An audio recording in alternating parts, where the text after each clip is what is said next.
I I'll want to shut welcome up. everybody to the SGMA Zoom meeting. We're trying to do these about every 2 months, and we got a really good lineup of folks here today. I think you'll enjoy it. One of the first things I think we want to talk about is the potential of setting up a layout at the Full York. It's looking more and more like Full York will be a reality. Wayne has been working with the planners at the Eastern Division to try to get us a decent space so we can set up and run some trains. You want to talk a little bit about that, Wayne? Sure. So we're looking to set up in the Orange Hall because that's the hall, of course, where the public will be and stuff, and usually has a good amount of traffic. So, I've been on the phone with Mike just about weekly. There's still a lot of people who have not committed to coming yet. As of yesterday morning, actually, Lionel committed, and they actually paid for their booths, so they are coming. Charlie Rowe is still up in the air, of course, with his son running the business. And but we're asking for at least 1,000 square feet minimum, and hopefully more like 1,600 square feet. So we're hoping to get a nice space there to be able to show our trains off in the fall. We should have a real confirmation at the end of May once all these other vendors who actually pay for tables have to have their commitment in and set up by then. So it's exciting. At least hopefully we can get together and play trains for a few days. And then we're also trying to Carol Pettijohn to have maybe one evening go over and see his layout. I've never seen it, but I think a few people on here have, and it's a tremendous standard gauge collection and layout. So it would be fun to get the group over there. I've already spoken to him about it. He's open to the idea. I have another call with him the beginning of July to firm things up and actually get the date that we'll be able to go over and see his collection and layout. Yeah, for those of you that haven't seen videos of it, his layout is on the scale of what you might do in HO if you have a big basement. I mean, like 10 track yards and stuff. It's remarkable. So it's truly one of the greatest standard gauge layouts. So I'm excited to see it. I've only seen the videos, so hopefully we can do a little side trip and go check that out. Yeah. So anyway, with regards to the layout, I guess as soon as we get an idea. So the stuff for York is for this fall? Yeah, this fall. Okay. Yes. Oh, okay. So all of you guys that have modules, indicate your interest in joining up and how many you got, and as we start to get the size of the space we have, we'll start putting stuff together. Like Kirk has like 1,000 modules, and I think I have 2. So we'll figure out something really neat. The last couple of major shows we did in Pennsylvania and down in Chantilly, Virginia, we kind of put 2 layouts side by side. So you had 6 or 8 trains running at all times. And a couple of guys built another little layout on top of the SGMA layout. So, there was lots and lots of action. It was a lot of fun.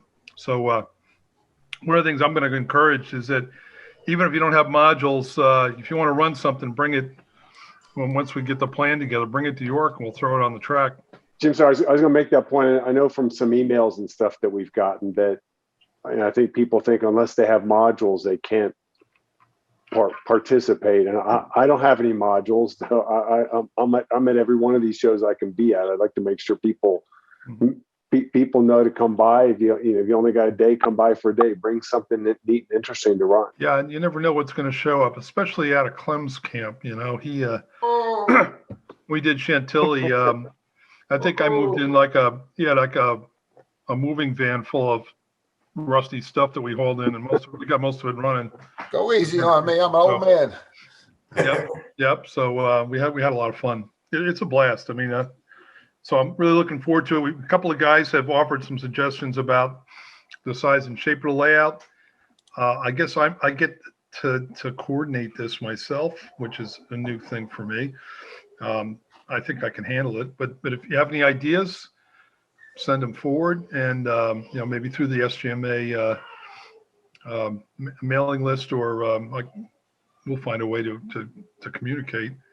Once we know what our footprint is, then we'll be able to really start putting our brains. Yeah. So we already got ideas, but we need to know what the square is. If it's more rectangular than square, it kind of limits what you can do with it. But I am more than excited about getting a layout together again, and being able to share it with you guys. We had a blast in Chantilly a little over a year ago, and obviously don't even need to talk about the last year, but ready to run some trains.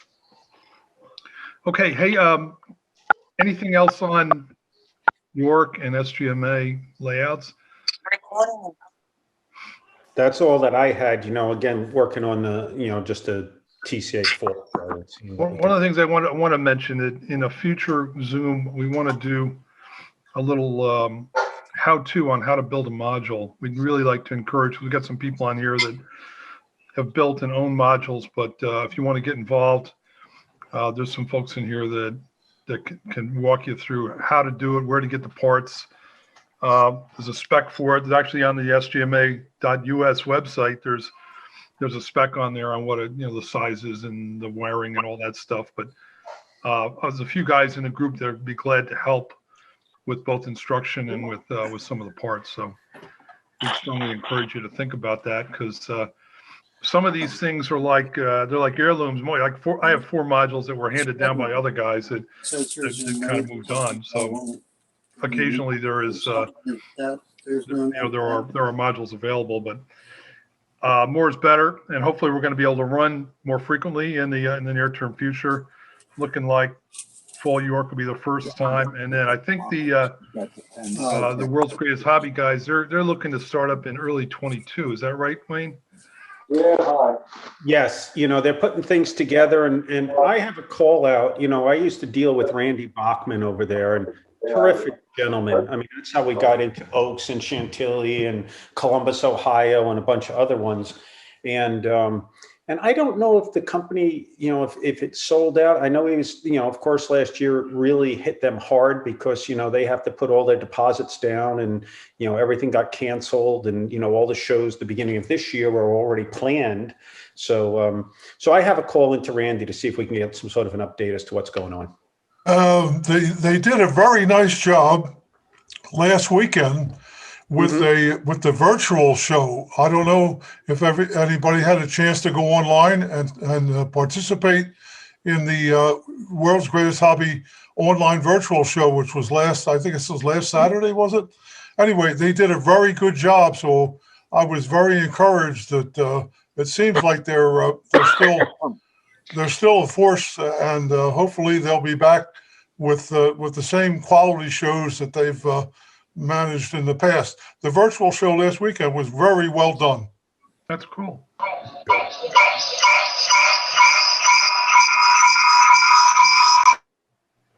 Thank you.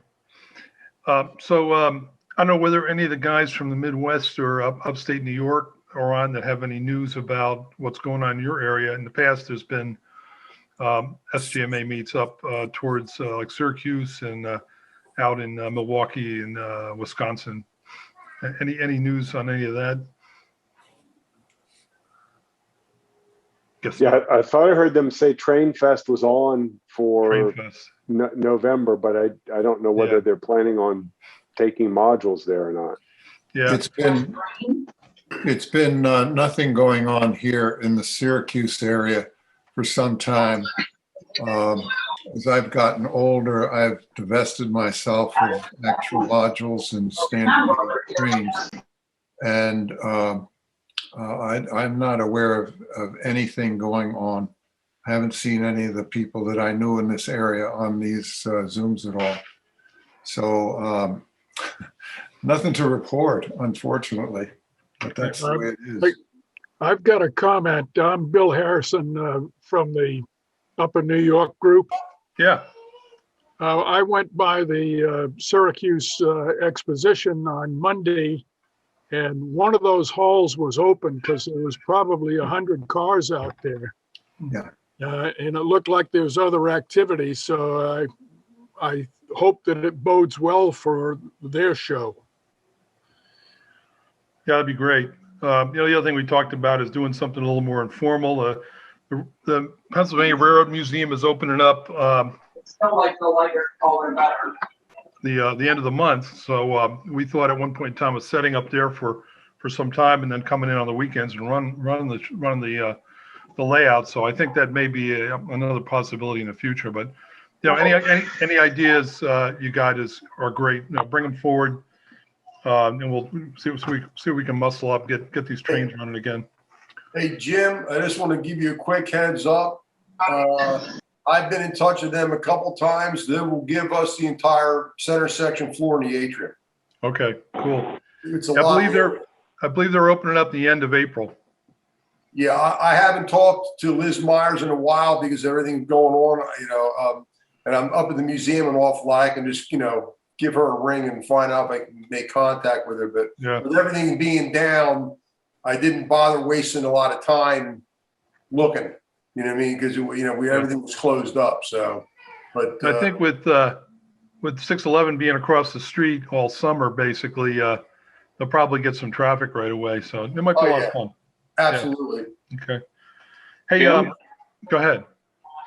The Milwaukee group, we just got an invitation last week to join Train Fest. And we are planning on having the layout there. But they've asked us to make it very small. Well, they don't have any more space and they are trying to spread out the layouts because of the COVID. So we just started working on that this past week. Okay. Did you tell them to make the Z gauge layout small because standard gauge trains are big? That would be nice. The last times that I did any standard gauge setup in the train fair in Syracuse, I simply set up a couple of small loops within each other on their tables. Didn't bother with modules, but I had the SGMA little sign that I have out there. But that's some years ago that I was able to do that. But it worked. It gave us some sort of representation there. Yeah, I think some of the other guys have done stuff like that in the past. Just put some tables together. One of my buddies who's on a call, Steve Eastman out in California, they put a bunch of fold-up tables together under a tent at these outdoor meets and run trains quite frequently, which is kind of cool. It's kind of like the quick and dirty SGMA approach. So it works. Yeah, I'm gonna call him that's for sure. Honorary SGMA layout there. Yeah. Yeah. Excuse me, that's SGMA light or tabletop. Yes. There you go. And these are tabletops. We do use the tables that whatever venue provides us in that. And we actually did try to get an SGMA chapter going here. But if you haven't been out here on the West Coast, everybody's really, really older than me. And the main question they all asked when we started was, who's going to build my modules and who's going to store them? Right. So we've gone to the tabletop route. There you go. And you get built some pretty big layouts out of tables. I've been impressed. Very impressed. Yeah. Well, we're planning on a fairly long one, L-shaped for the TCA convention. Oh, awesome. Oh, good. Awesome. Hey, unless there's anything else that any of the other SGMA folks want to talk about, why don't we get into the agenda? What do we got first? We got Ash? I don't collect engines, nor do I collect cars. I collect trains. And for a train, a full consist to make my space, it's got to have 4 things going for it. 1, it's got to be stunning, eye candy, curb appeal, either standing or moving. 2, it's got to have a legend around its build. In this case, it was built by a former space shuttle scientist and engineer, Jim Waterman. Furthermore, Jim was accompanied by the legacies and legends of John Harmon, Robert Thorne, and Bob Hendricks. So this train's had kick-ass legacy. 3, it has to evoke a certain memory and a certain nostalgia for me, either through travel on this train or on this path or on this route. And the Lehigh Valley does this for me as well, just like Baltimore and Ohio did in most of my business travel. And 4, it's going to have some sense of controversy, talking points, and a banter. And when you think about the Black Diamond, you think of Ives transition cars, both the Chief and the Flyer body cars. But the true, genuine genesis and origins of Black Diamond is Lehigh Valley. Coal, Lehigh Valley's #1 product, is in fact the Black Diamond. It's the black gold.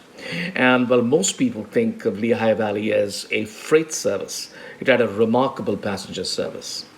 And that's what got to me and inspired me to have Jim Waterman build this engine. And the best part of it is it's truly an amalgamation of science and art. Jim provided the science, the precision, the detail, the meticulousness, and the pragmatism, and I provided the fantasy, the story, and, of course, the aesthetic and the art. So here it is, ladies and gentlemen, my pride and joy, the Lehigh Valley Challenger. The Challenger will pull 3 different sets of cars. The first, on a daily service, the original Black Diamond Lehigh Valley with red bodies and black roofs. For summer travel and holiday travel, the more luxurious Flyer bodies from the Ives transition cars.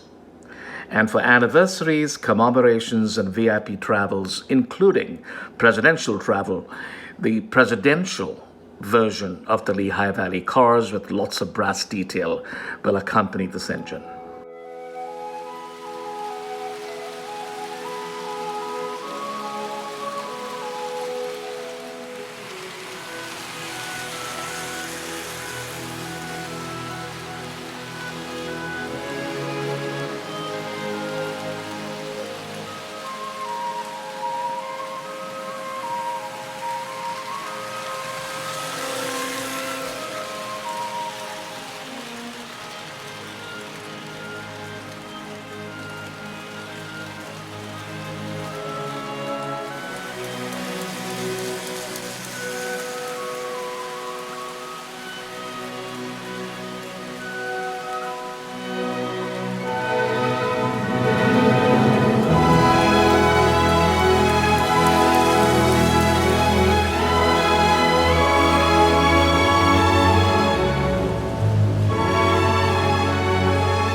There's a train that needs those 40-foot straightaways, Jim. Oop, you're on mute. I guess if you have any questions for Ash or Jim, let's take them and then we'll move on to Norm. That is awesome. Yeah. Just a gorgeous logo. That really would love to see that. Ash, if you can make it to York this fall and let that thing fly on the big layout would be great to see. Yeah, that's a beautiful engine, Jim. Great work. Nice consist too, Ash. It looks good. We got to see that at the show. How many motors were in there?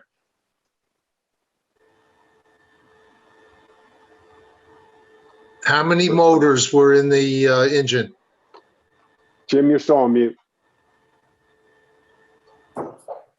There's 2 motors. They're build-a-loco motors with there's a piece that gets added so you can add the 3rd axle, and then there's 6-wheel drive. So they're basically two build-a-loco motors. and I use a Dali 12 amp reversing unit in it as well, and wire them up so that they can be reversed electronically. I'm amazed Mike Wolf didn't try to build something that big to be part of his standard gauge legacy. You know, it's a shame because he was going to build that little 2662, which is kind of derived from a 400E. It was a prototype done. I think Russ McFall owns it, who's on the call, but it never went any further. I think Harman actually built the thing, prototype, kind of a neat looking engine. But you know, most of what Mike did, the closest he got to something original was doing the Super 381 and the Brute. You know. Yeah, Norm's next. I'm going to preface it that Norm does amazing work. He cobbles together. He buys a bunch of junk at York, cobbles it together into something truly unique. And this thing is just magnificent. Anyway, the goal of this was to build something with 8 drivers on it. And I'm a B&O fan, so I picked the last locomotives that they built during World War II because of the shortage of diesel locomotives. They had to build some more steamers, and they built nice state-of-the-art mountain types that are 482s. And anyway, I wanted to build something that had 8 drivers and had a Vanderbilt tender, but I wanted a coal Vanderbilt tender, not an oil tank like the Lionel one. So anyway, I had started. I had 2 American Flyer locomotives, 2 4000 engines that I built into a different locomotive on the shells, and I had the motors, and I used these to make the drive system for this B&O mountain type. It's a T3, and what I had to do to bunch the drivers together was to, as you can see you can see the holes for the original bearings, and they had to be rotated down to get them closer together. So I shaved the flanges off of the 2 inner axles and brought everything in closer together. Had a strip of steel welded onto the bottom of the frames. And then the 2 motors, I shaved about 3/16 off each motor and welded the 2 motors together and geared them together with an idler gear that Clem gave me. And it was a American Flyer bell ringer. And so it's got two studs on it. I use those to trigger my chugger mechanism also. So I don't know, the next slide. Yeah, there you can see the 2 motors together, and that's the idler gear in the middle that I had to add. And I also had to add a couple little nubs there to pick up the 3rd rail pickup. Had to be dropped down quite a bit. And that's the start. You gotta have a vision at this point. So it's started with a 3-inch exhaust pipe. Bazooka. The center of the boiler has a taper in it, so I had to build that into it. So I got the 3-inch exhaust pipe, cut it in half, and then welded a taper into it, and brought it down to 2 3/4, which is just the right size to fit a 400E boiler front on it. And that has the right configuration for that particular locomotive. And then you just have to build everything to the proper proportions. Used American Flyer steam chests and slides, and had to make some one-off pieces to fit in there to simulate the mechanism there on the back side of the steam cylinders. And then when you have to build something up, like where the steam lines fit into the boiler, I had to build those up a little bit with some epoxy. The drivers' rods were just straight slabs of 1/2 by 1/8 inch steel. And went through a lot of Dremel blades. As I do everything with just a drill and a Dremel blade. I don't have any fancy tools. I do use a MIG welder for a lot of stuff, but we got to get you a benchtop milling machine. I don't have room for it. But yeah, it takes a while. Go through a lot of blades. I've burned up a couple of Dremel tools. And there's the valve gear mechanism just made up out of sheet metal and pieces of pipe and some welding rod. Crosshead. And this is the front deck. Little pieces of sheet metal with slots cut for the steps. And actually those, instead of welding them, I usually just super glue that stuff together. And that works pretty good actually. And so those sit there, and then the boiler actually comes down and just rests on top of that. I wanted to make it so the boiler was easy to take off. And there's just one bolt on the front and back of the boiler. When you flip the engine over, you can take the whole top off, and then the entire running gear system is exposed, so it's easy to work on and lubricate. And well, that's a picture of the whole setup. The little front piece is prototypical for covered the compressors. I used two 400E compressors, and I used the tanks on the left side of the engine and cut the compressors off and used those in the front where the compressors are supposed to be. And I had to make a couple tanks for the right-hand side, and added a chugger in there, just fit nice in between the front end there, and just slides under the boiler. And left one of the original reversing mechanisms on the back motor.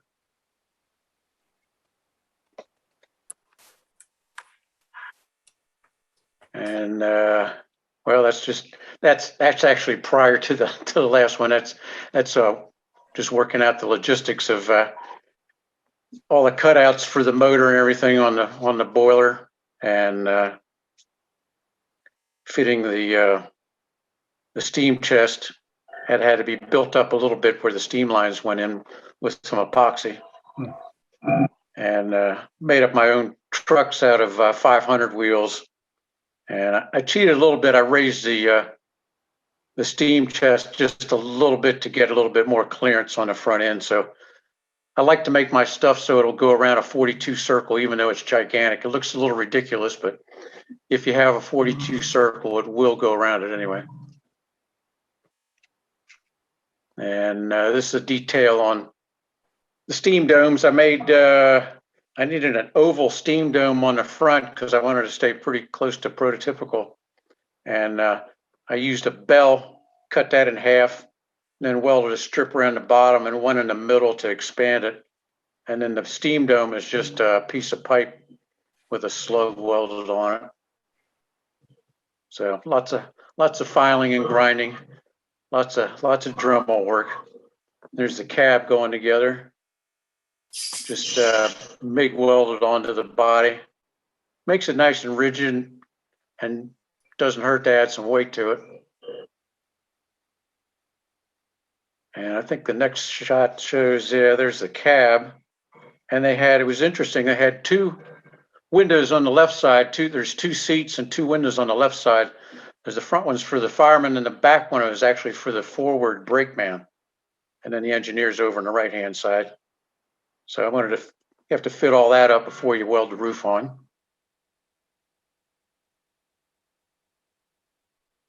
And that's pretty much mocked up just before the painting and fitting everything up.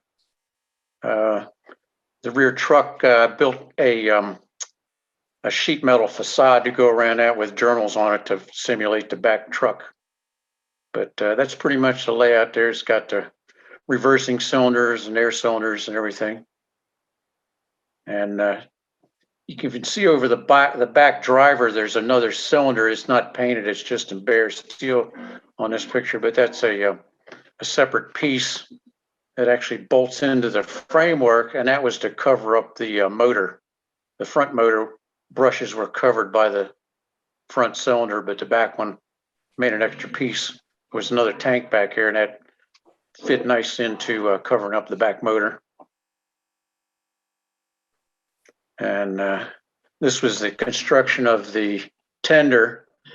I wanted a Vanderbilt tender, but they had a gigantic tender on these things. On a few of them in the 1950s, they 7 of them they added a Vanderbilt tender, and they were 64 feet long, and really a huge tender. So I took a 400 tender, cut the back off, which is very tedious to do, and then cut the groove in it so I could use it on the back. And the segments on the tender are all 2 inches. So I added 2 more sections for 4 inches, and that made it so I could add 1 more support, and they would be symmetric. But the problem is you can't weld on any of this stuff because it's I guess it's a zinc alloy of some sort. So everything had to be splinted together. So I had to make a splint inside, I call it, out of a section of the 3-inch tubing, and bolted that inside. I guess you can probably see it on the next slide, but it's bolted onto the main body. And then the back sections of 4-inch tubing that bolts on to the front one then. So there's like 4 bolts, and it holds it together tight. And to simulate the rivets, what I did was make a band out of some thin aluminum and punched all the rivets from the inside to get to 2 rows, then pop riveted that onto the back 4-inch extension. And actually that worked out really nice because the way the tender's actually built, each alternating section, the bands of the tank actually overlap each other. So this gives you the simulation actually is the same as the original, and then that's a welded up extra support for the back of the tender. And then this is so that's mocked up, so it's got the extra 4 inches on it. Then the top is the oil tank is shaved off, and it's forming up the back of the slope for the coal bunker. Of course, it all had to be bolted into place, but that's permanently bolted in.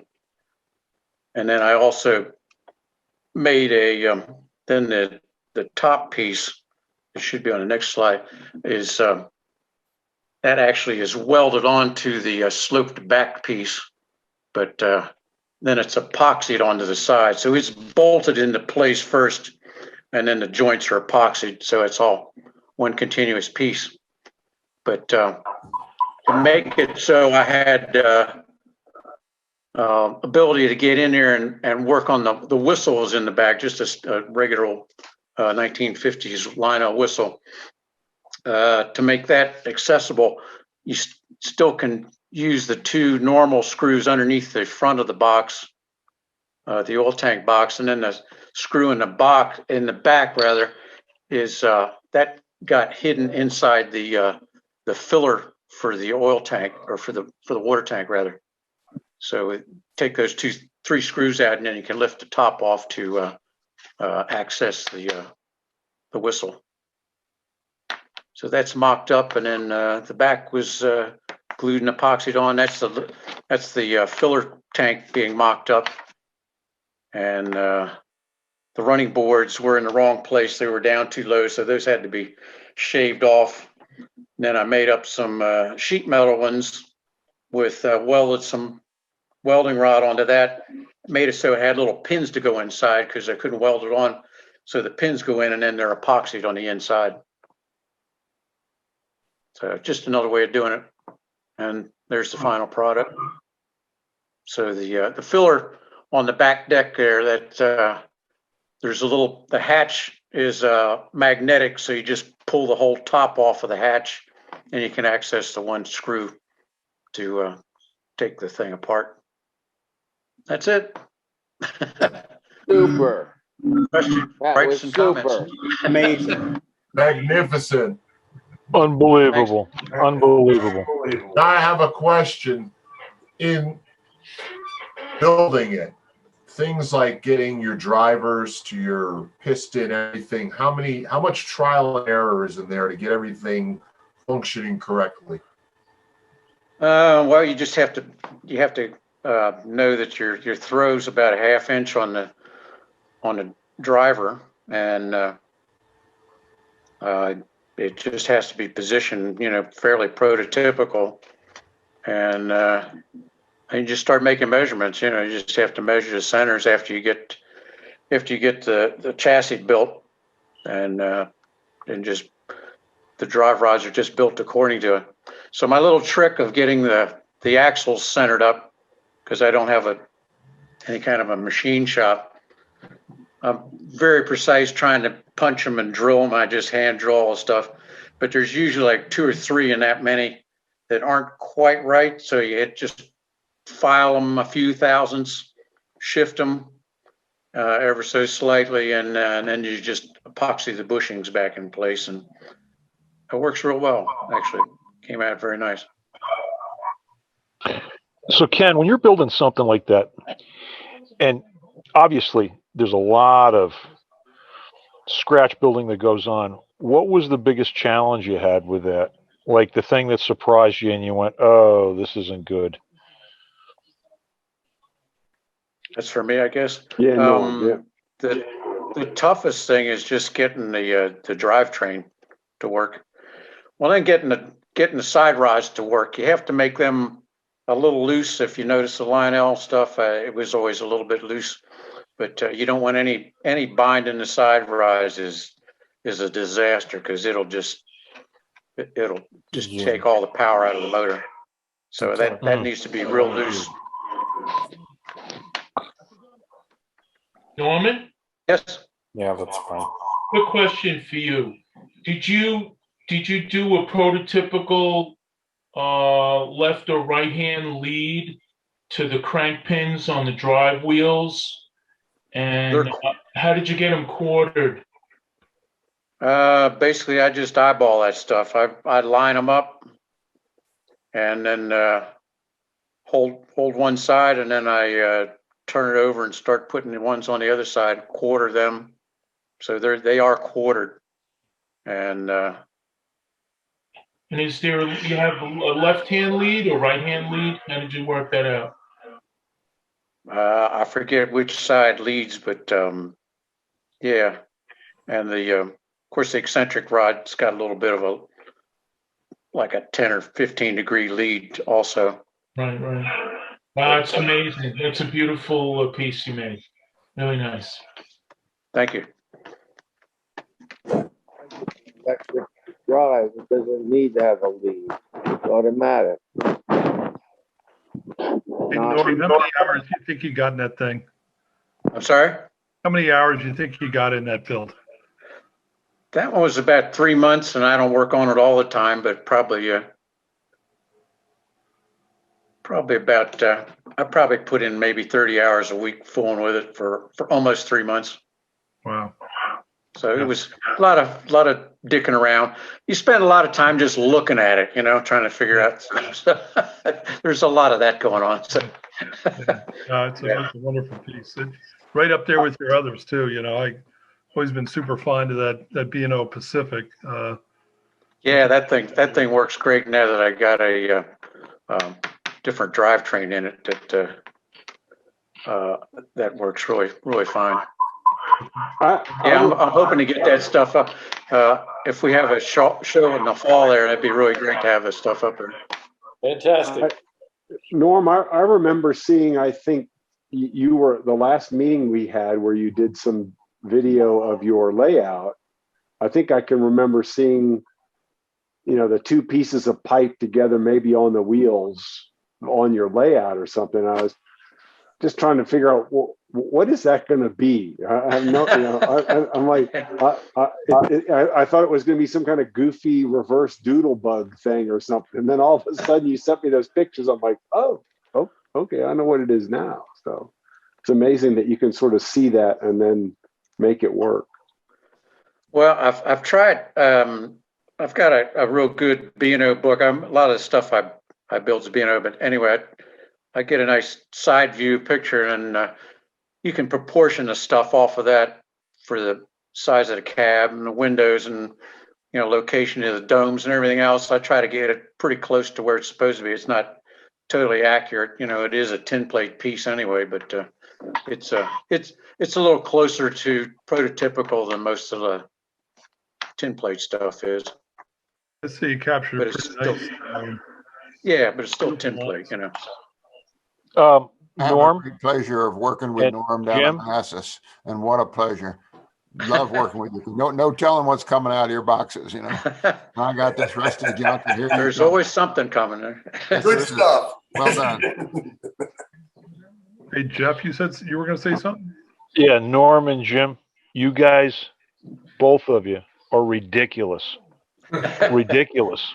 I'm not a manufacturer. I just You guys are ridiculous. one at a time. It's just unbelievable stuff. Really, just incredible. Both of you guys, fantastic. Thank you. Thank you. Hey, anything more on that? Norm, another masterpiece. Thank you for sharing that. I really appreciate that you took all the pictures and showed us all your little tricks and when you're fabricating all that junk. You know, I mean, I can see a hell of a lot of work there. It just blows my mind. But thank you. Hey, right. Jim Kelly up next? Yeah, Jim Kelly's next. Well, what Norm just showed us is a tough act to follow. So I didn't build anything here, but what I want to show you tonight is a set that I had commissioned to be built by Joe Finelli, who is, I think, a very talented craftsman who lives in Montgomery, Texas. And what he built for me is a 3-car Hudson and Manhattan tube train set in standard gauge. And how this came about was that last fall, he had built a power car and put the power car on eBay. And, all hell broke loose and people bid it up. And I didn't win it, but I figured, well, let me get with Joe and see if he'll build me one. So talking about traction, there's plenty of standard gauge traction in the old days, plenty of trolleys. And we had interurbans, Voltamp and Lionel did interurbans, but there was never a legitimate subway ever built in standard gauge. So come along 2014, and Mike Wolf, MTH, put in their catalog on the drawing board the first tin plate subway. And a lot of us who were interested in traction and interested in subway sets thought, wow, this is great. We're finally going to have a standard gauge subway set. Well, unfortunately, for whatever reason, and I don't know the exact reason, but I guess it was just not enough orders. They never went into production on this on the subway set. But going back in time, there appears to have been a legitimate subway set in standard gauge. Dates back to about 1910, 1911, 1912, when this, according to what Joe has on his site, there was one of these sets made for the president of the Hudson and Manhattan Railroad, a 3-car set of legitimate subway trains. And when I say legitimate subway trains, what I'm talking about is a car with 3 doors on each side, one, a middle door, and a rear door, a legitimate, not an MU unit or an interurban or anything, but an actual subway car. So this, if this set was ever built, and I don't think anybody knows where it is, or if it even exists anymore, but it was, at least in this drawing, appears to have been a legitimate subway set. So Joe, I guess, was at one time perhaps going to make this, but maybe ran into the same problems that MTH did with lack of orders or lack of commitments, whatever. So it never happened. But this is what Joe Finelli did when he built his power car, which was on eBay in the fall. He was looking at this drawing, and that's what he based it on. So before we get into what Joe did, let's take a look at what the actual train looks like. This is an actual shot of the Hudson and Manhattan tube train. This is a 3-car tube train. You can see the characteristic porthole windows. It has 1, 2, 3 doors on each side for each car. There's another shot of a tube train in the station, and the characteristic lights on top, two side marker lights, a headlight, and 2 lights down below, makes for a very colorful lighting arrangement. This is the actual H&M tube tunnels when they were built in 1908. And the cars actually had to be a little bit less wide than the normal, say, PRR rolling stock because of the dimensions in the tubes. The cars were actually a little narrower. The gauge of the track is the same, but the car width was a little bit narrower. So here's the car, the actual car that Joe Finelli built and put on eBay last fall. This is a power car that he put. There were not the 3-car set, just the power car. And you can see that he's got the tail lights on the power car, and of course the headlight, the marker lights, and the other lights on the front. So this is what we started to. When I started to work with Joe on what I wanted in the set, I thought that a couple of things that I wanted him to do a little different for me. Let me stop this phone. Joe put a kind of a cow catcher on his power car originally, and I thought it'd be more prototypical to have a bumper on the cars, bumpers on all the cars.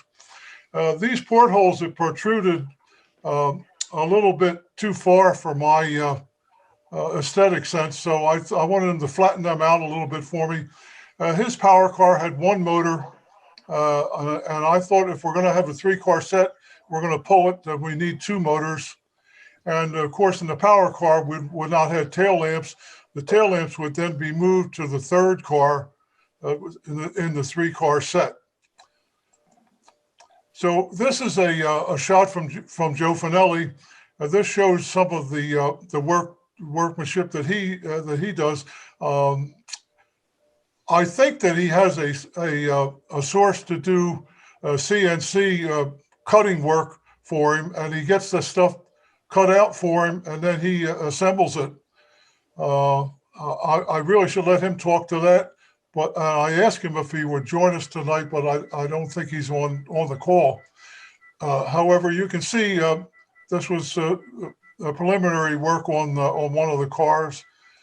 And here's when we were in discussions about what the cars would look like, he showed me this, the difference between the protruding portholes and the more flat-looking portholes, which I think look a lot better, as you'll see on the finished product. So here's the finished product with the more flat portholes, and you give you a good idea of the lighting, 3 safety chains, the brake wheel, marker lights, and he really does a beautiful job on all the workmanship. I assume that these wheels he are turned on a lathe. I don't know for sure because I haven't asked him that question. But anyway, this is the power car the way I have it now. And here's the 3-car set. Ooh. And the paint is spectacular. The paint is Tuscan. It's supposed to be Tuscan because when the Hudson Manhattan Railroad went into an agreement with the Pennsylvania Railroad, to offer service from northern New Jersey into lower Manhattan. The PRR and the H&M signed a joint deal, and the PRR insisted that the cars be painted Tuscan red. So even though they were Hudson and Manhattan Railroad cars, they were painted PRR Tuscan red.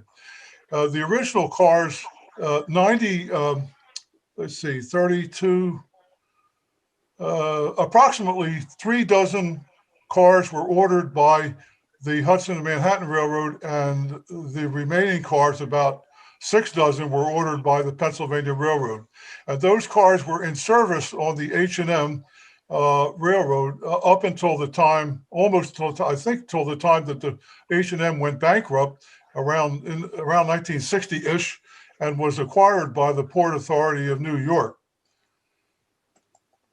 So here's the 707 car. This is the trail car. You can see the two trail lights in the back. All the cars have interior lamps, and the trail car has 2 tail lamps. There's a view of the 2 tail lamps. This is the middle car. And all cars have the porthole windows, interior lamps. They all have seats, brake wheels, and safety chains. Lots of attention to detail, and beautifully done execution, I think, by Joe. Here's a view of the, I might have skipped that a little too fast, but all right, we'll come back to it if we have to. This is the underneath of the power car. Both trucks are powered, as you can see. Here's a close-up which shows the drive is a bevel gear drive with a chain to power both axles. And here's a shot of the power car.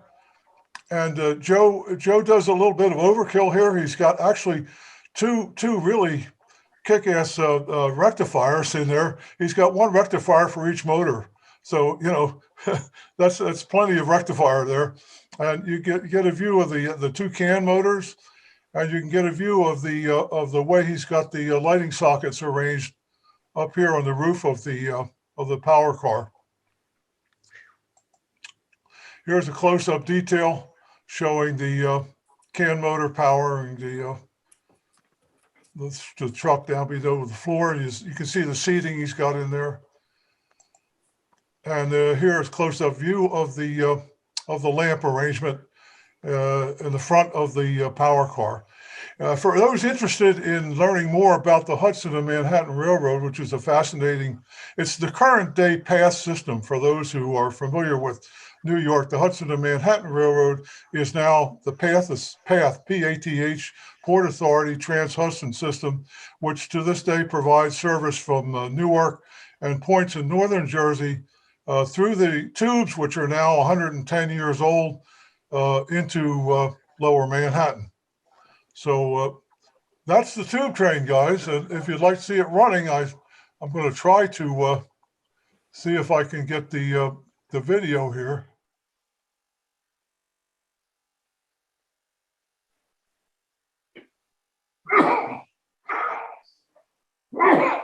God bless you. Okay. Those are spectacular. Oh my. That is great, huh? I like that tunnel view. That's just great. That's pretty awesome, guys. The ghost of the tube train lives on. That is really slick.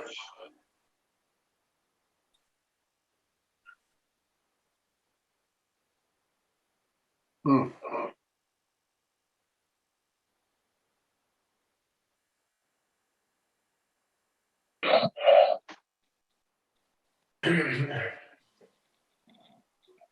You're a lucky guy, Jim. Joe Finelli, man, he's a quiet guy, isn't he? He does not like to let you know he exists. I mean, he builds a few things, throws them on eBay, and says, you know, he doesn't even say it's from him. You know, he's a shy guy, I guess.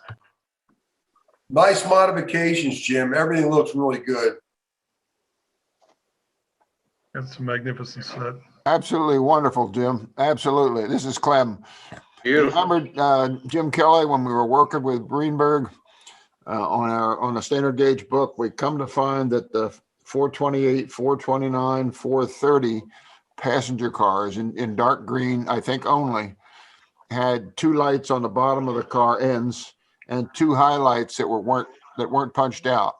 And that's the only one of those that series cars that had those. And I'm just wondering, we don't know, but I'm just wondering if you can make a better looking trolley or tube train. You got the holes marked out. Two of them are, inside of the car brings light, and the other two were never punched out, but the impression is there.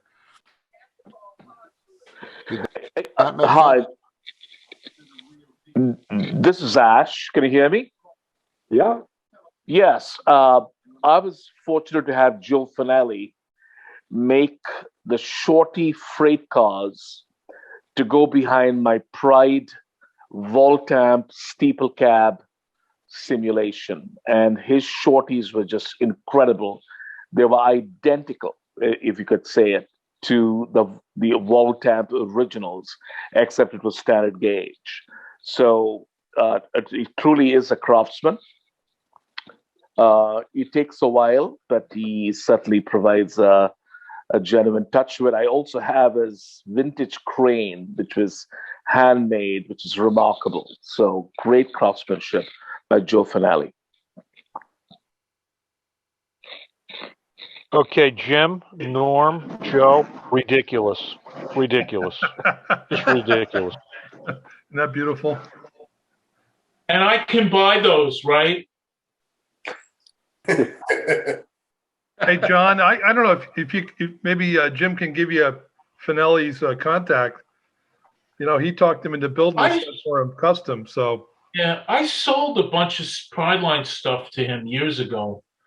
I forgot if it was parts or bodies, trolley bodies maybe. Yeah. Yeah, I know he's a customer of Prideline's for a long time. So it could be. This is Ash again. So I'm going to put a very charismatic and extremely talented friend and peer hobbyist, Joe Mania, on the spot for about 10 seconds. He has the tooling, he has the skill, he has the infrastructure, he understands the appetite for this. He even made a mock-up, a simulation of it. Why isn't he making this for the rest of us? So when Joe comes on, please remind me to ask this question again to make him a little uncomfortable for about 5 seconds. Oh boy. Make him uncomfortable for half an hour. That's okay until he makes this stuff.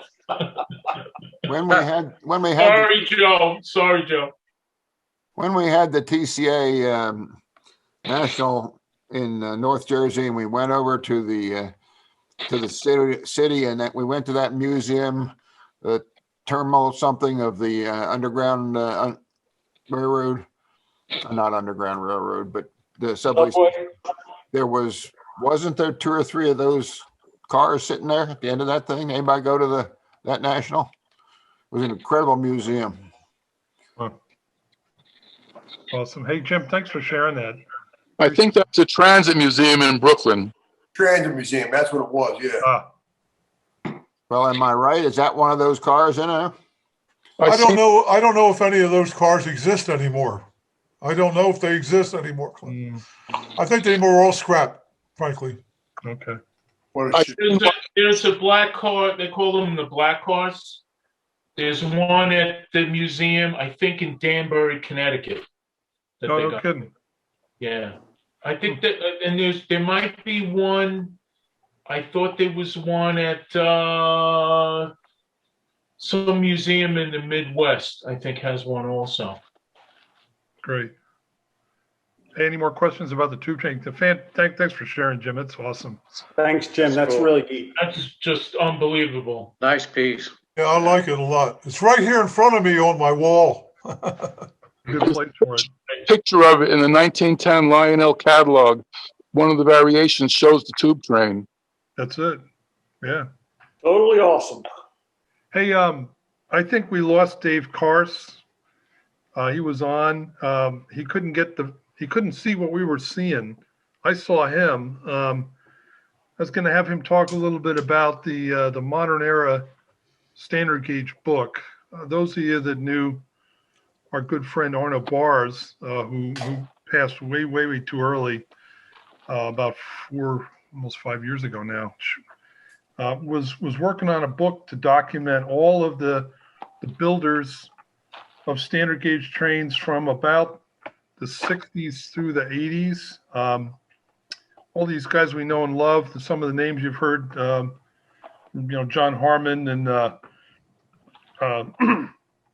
Thorley Hoople, the Rich Art crowd, JAD, all those guys. And before he passed away, or maybe just after, his wife gave all of Arno's writings and his terabyte of photographs to Dave Kars, who committed to finishing the book, which is going to land up being like a large format, like coffee table type book.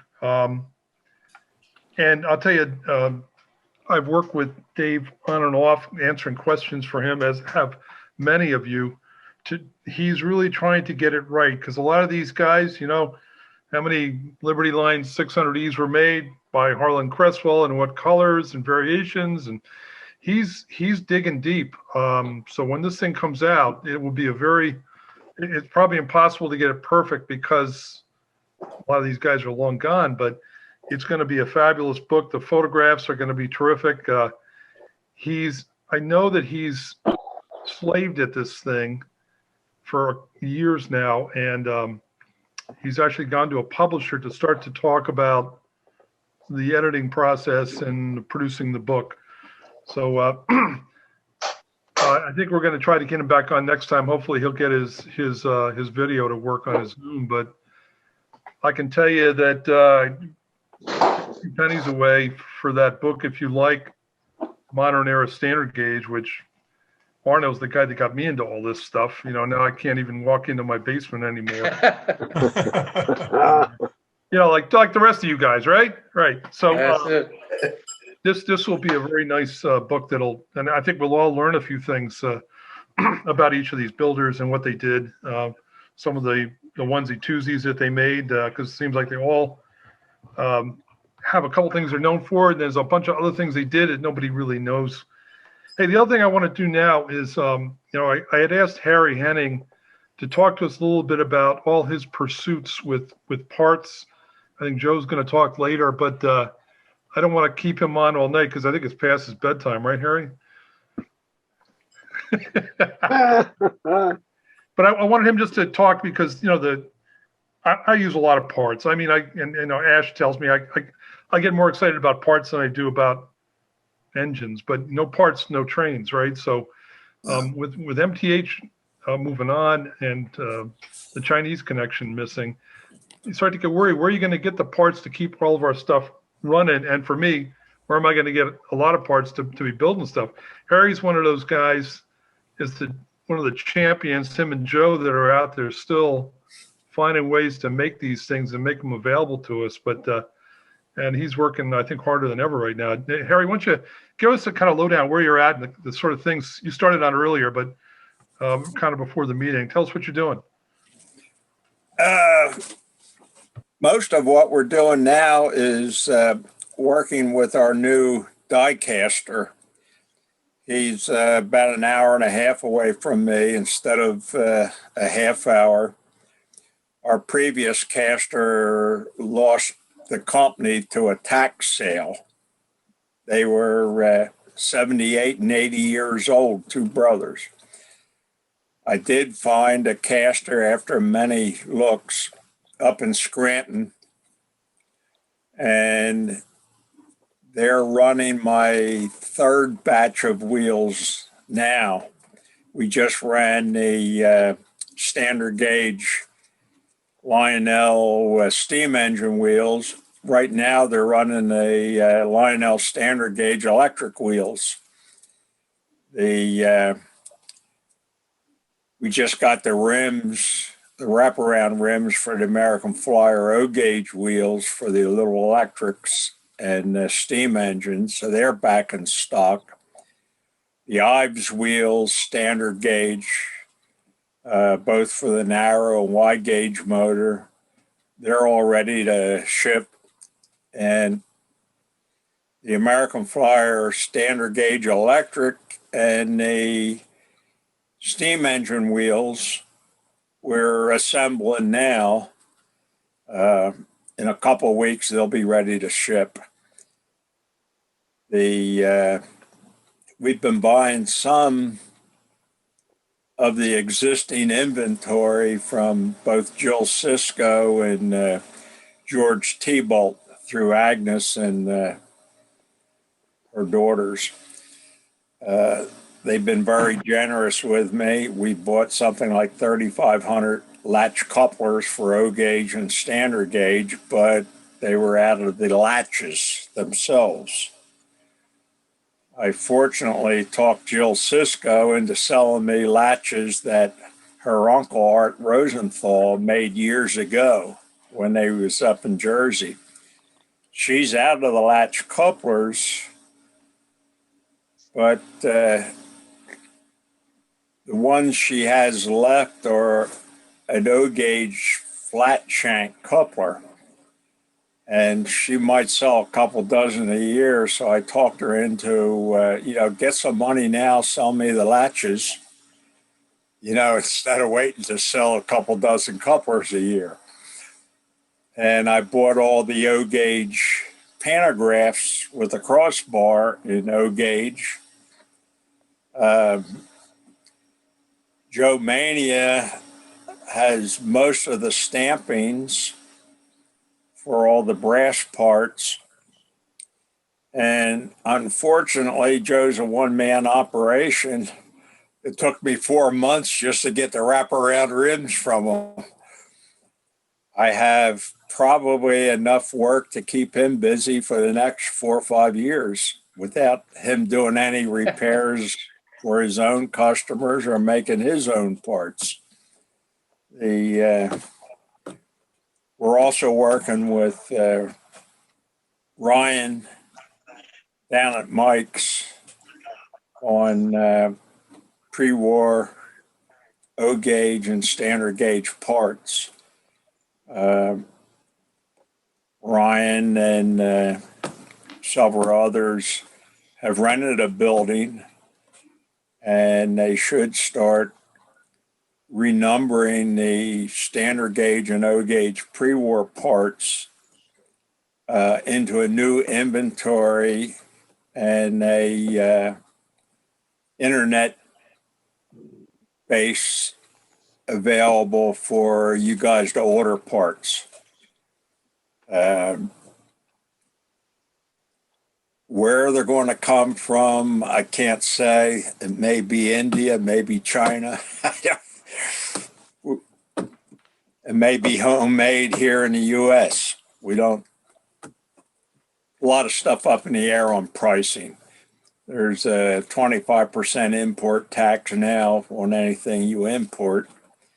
So it kind of raises the price in some things. If we make enough of them, like couplers or headlights, something like that, it can be made here in the States. So there's a lot going on, but a lot unresolved also. But right now we're just concentrating on the keeping the die cast wheels. We've been selling. First year we sold over 10,000 wheels for all the pre-war stuff. That's Ives, O-gauge, standard gauge, the Lionel, Dorfin. It's unbelievable how much of this stuff is in demand. Hey Harry, where it sits right now. When you bought the recently you bought the Bowser wheel tooling, was there any other wheel types in there that you haven't made in the past that you're going to make?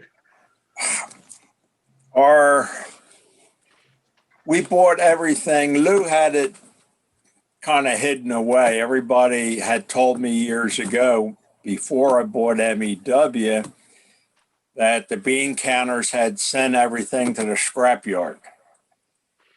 And from then on, I bought MEW mainly to get the wheel molds. And then the boys up at Bowser came into my store one day, a couple of months ago, and wanted to know if I wanted to buy the tooling, the molds for what Bowser made. And I was surprised as hell that this stuff was available and still around. And we made a deal. I went up, I got all the molds. We had never run anything. I brought them home. They're sitting in the barn on my workbench. We haven't tried to run anything yet. I've been working very hard with our current caster up in Scranton. There again, these molds, they take a bunch of little shims, maybe here or there, to cut down on flash and align spokes when they're being cast. It's been a big problem with me and them being an hour and a half away of getting stuff done right. For instance, the 261, 262 O gauge steam engine wheels, the samples that came down were drilled, tapped. No flash, was very nice. The only problem was the front half of the spoke mold and the rear half of the spoke mold weren't aligned. Kind of useless.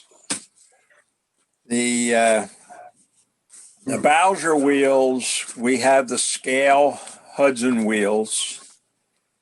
We have the molds for all the little winter lines and little 8/12 spoke wheels. We've got them for the post-war Baldwin Locomotive Works wheels. The Lionel 33 wheels, which I had originally had Lou English make up under my pushing. It wasn't a big sale, but anyway, we have all the molds, but we're reluctant to send anything more to our caster until he can run and learn how to use what molds we sent to him from MEW. So far, so good. But it'll probably be next year before we start running the little 8-spoke, 12-spoke wheels for the O gauge Lionel. The 33, I don't know about those wheels because we have no rim tooling. That's going to be an expense. The 264, 265 wheels, the ones with the crank pins and the gears cast on, I have about 90 sets of those. That's it. When they're gone, they're gone. Before we bought the Bowser molds, I had approached Bowser about the company that made the molds for them originally, and they gave me their blessing, said fine, I could use the tooling and I guess you would call it they had it on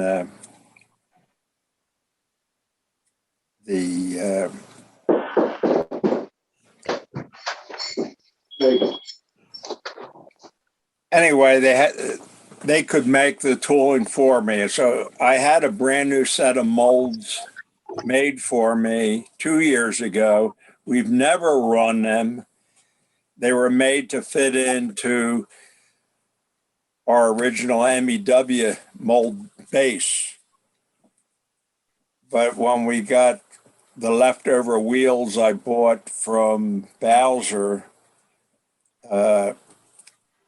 part of that inventory was that 90 sets of wheels. So I actually have two molds, the old Bowser mold and a brand new mold that I paid dearly for,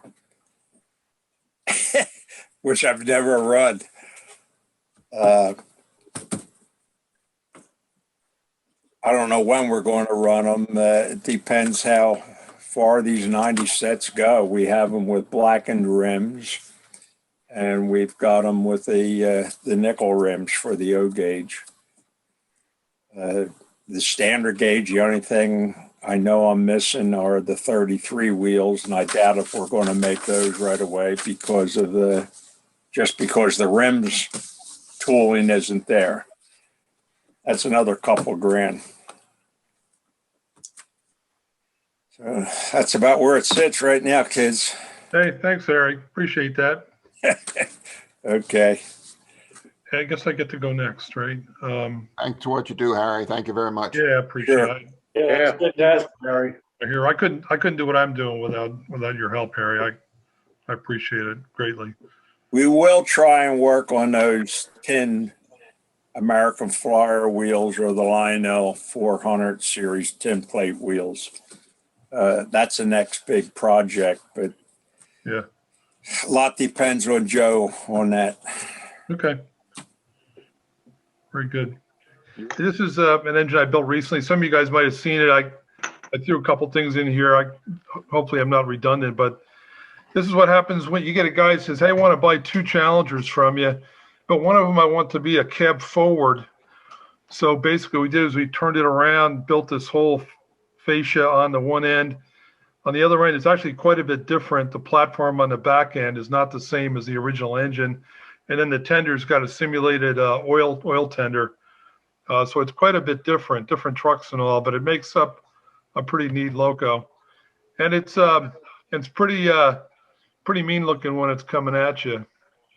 That is cool. And do you ever get the urge to add smoke or sound to that? Not yet, but I suppose I'll probably you could put a great speaker in that tender. Yeah, and the engine's big enough you could put probably 4 speakers in the engine. One of the things I learned is that when you run a Challenger backwards, the train wants to pull this mechanism off the track. The solution was a big old slug of weight right there.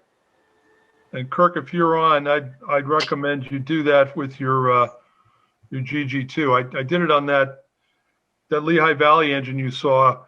Could only pull about 5 or 6 cars. We put a slug of weight in it and put more weight on the front mechanism, and now it's pulling 9 cars. So it definitely improved things. And it's pulling 9 cars with about 6 volts of electric, 7 volts max. So there's just a lineup, which I thought came out pretty cool. This is Ash's engine, a Greyhound Challenger, and then the in the middle the blunt-faced cab forward. These are definitely not around the Christmas tree engines, unless you've got a huge tree. Yeah.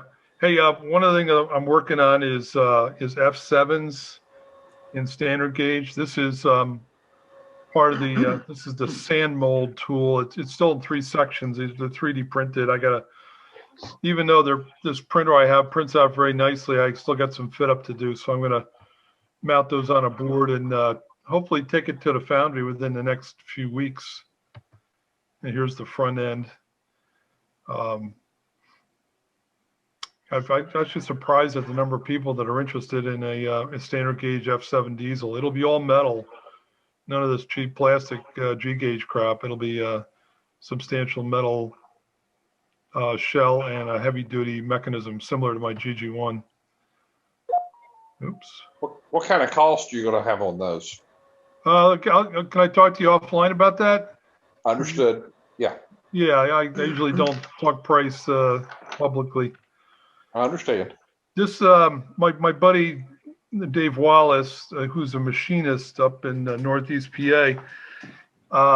He makes wheels for me. These are for my GG1 and for the F7. These are the drive wheels for the GG1, and these wheels are used both for lead truck wheels as well. They'll be the drive wheels for the F7s.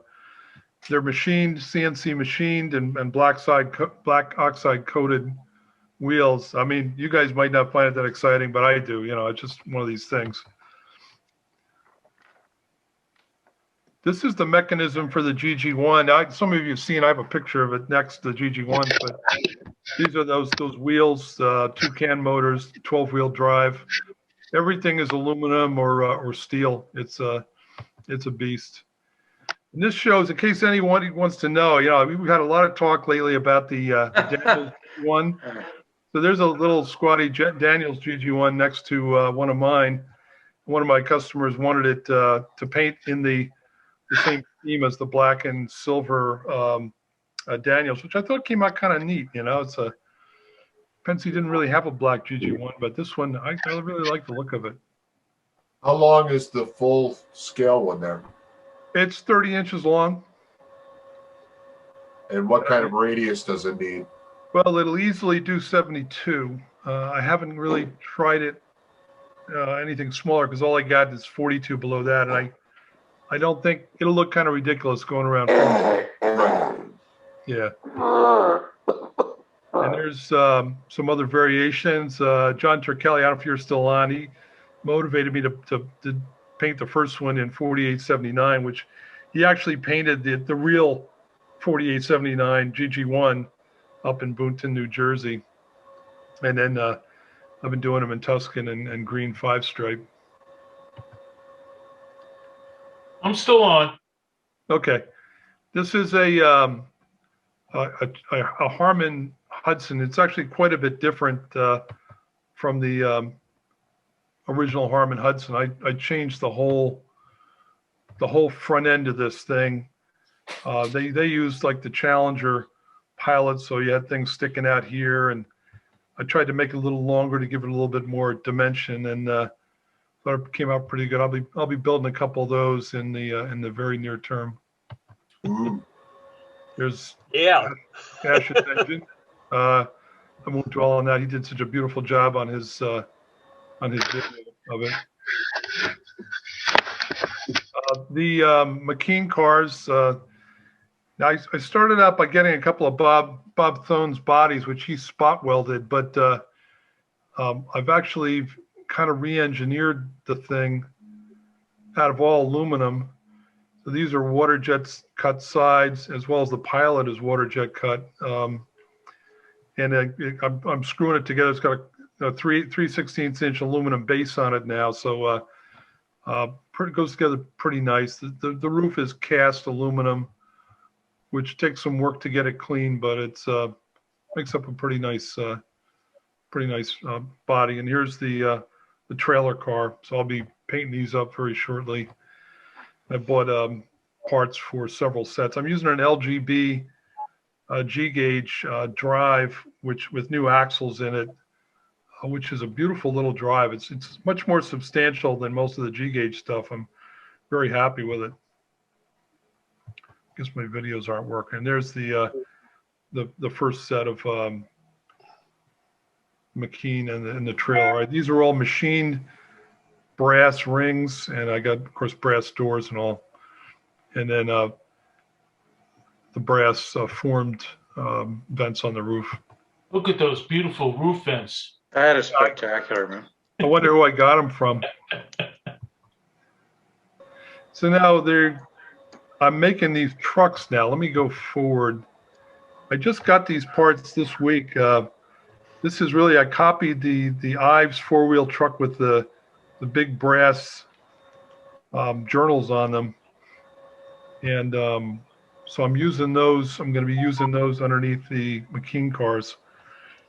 I had a car, Ash owns a car that was built by Carl Needlinger that he used a truck very similar to this, which turns out was from a Richard McKean, and I really kind of fell in love with it. So I'm actually building these trucks now. They're steel, water jet cut, and riveted together. Hey Jim, on the McKean cars that you showed that were finished, Yeah. the last slide there, you had those trucks are cast trucks, right? These are one of my customers. They're door fan reproduction trucks. On this particular set, he provided the trucks. Wanted the door fan trucks on it, and then this is something I print, which is actually modeled after the real McKean side frames, and that mounts directly into the little bosses on the side of the LGB motor. Hey, this is Ash. I have a point to make. Yeah, go ahead. Thank you. I have to admit that the McKeans look even better when you look at them and touch them and feel them as they do in these pictures. Three-dimensionally, they're just beautiful, stunning eye candy pieces that Waterman makes. Now, having said that, the original motivation to get to this, I have to admit, I'm going to take a little credit for myself. I brought Carl Needlinger's McKean that he gave me, which was impeccably made, and Jim would admit that it is, because it had rivets on the body. It's fabulous, just fabulous touch and feel. But I think Jim took it to another level based on that, and his own machining and his own innovative pieces that he had to make right from scratch, rebuild, redesign, and it just turns out to be one of the most magnificent pieces I've seen in modern standard gauge. Thank you. Very good. Yeah, another thing that I'm working on, I have a fellow's become actually a good friend of mine, German fella, and he's a big Pennsy fan, and he developed the CAD models for the Pennsy T1. These three pictures are of his T1 and G gauge that he printed out, and you can see it's a little bit, his printer was a little bit rough, but I intend to make this in standard gauge. I have the CAD. I've printed out a sample boiler. I have Dave Wallace is actually machining some drivers for me, some box drivers, so I can build a prototype. And I'm looking to pull this thing together probably late this year. I wanted to just show a couple of pictures of what he did. You know, it's just magnificent. He did the 8-wheel trucks on the tender, the lead and trailing truck, the drivers, all these details, the correct steam chest, just fabulous. Like I say, my printer prints a little more cleanly than this, but you can see it's going to be, I'm going to say that between the tender and the engine, it's going to be roughly 32, 35 inches long, something like that. So I'm really pretty excited about getting this thing together. It's a slow process. It's amazing how much 3D printing you have to do just to make the patterns to make a cast part, and then going to the foundry and making sure that everything works right. It's quite a bit of work. And the other thing I'm working on, one of I call them my CAD kids. I said, hey, I would really like you to design a nose and an engine blister that would mate up with the aluminum extruded sides that I have from Lee Lines. And he came up with this. I think this one's going to come probably a little bit before the T1, but I'm going to do a 3-car set nominally with possibly an extra 4th car. I'm working on the vestibules now, so it'll be similar to like the Lionel O-gauge Flying Yankee. You'll have one truck in between each of the cars. I'll use those black machine drivers for the drive and for the trucks in between. But I'm going to punch out here probably in the next couple of months. I'm going to punch out a couple of sides and try to mock something up. It should be kind of a neat train. And I think that's all I got. Any questions or? Wonderful, Jim. Absolutely wonderful. Congratulations. Thank you. Neat stuff. Amazing, man. Ridiculous, Jim. Just ridiculous. Ridiculous. Incredible stuff. Joe Mania, are you still out there? Yeah, I'm still here. You know, I saw your Ives lithograph parts at Renninger's. I thought, hey, you know, need to give Joe a couple of minutes to talk about what he's doing lately. I thought they were rather impressive. Oh, thanks. Yeah, I had a couple. Well, as you know, I took over the Rulon Taylor tooling a couple months ago, and a couple of the things that he offered in there were well, obviously the tenders, and then some boxcar doors and whatnot. And there was absolutely nothing to do. The doors and nameplates and stuff. From what I can see, it looked like he was using painted metal, and then it would silk screen the graphics on.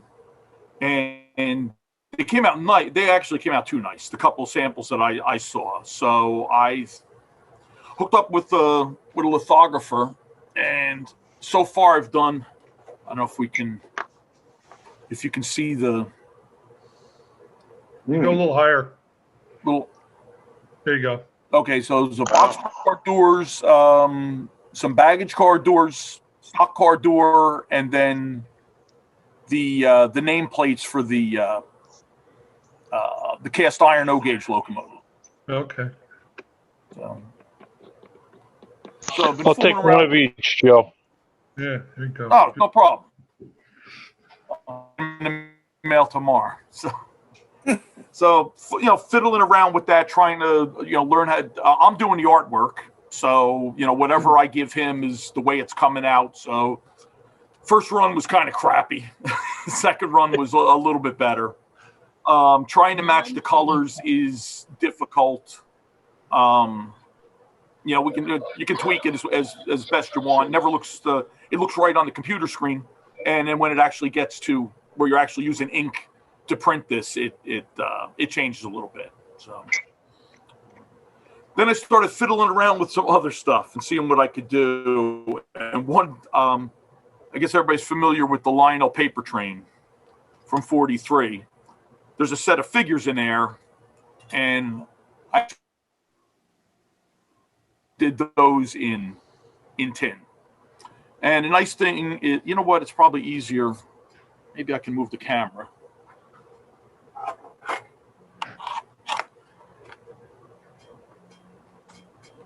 They kind of lend themselves to printing that way because they were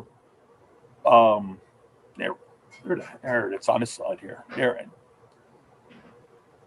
So these seem to be a little bit popular. And then I says, oh, well, if we can do that, these are the Lionel 550 figures. Hey, Joe, is it possible to leave the camera still and move the figures around? Yeah. Yeah, this is kind of shaky. Okay, yeah. So these are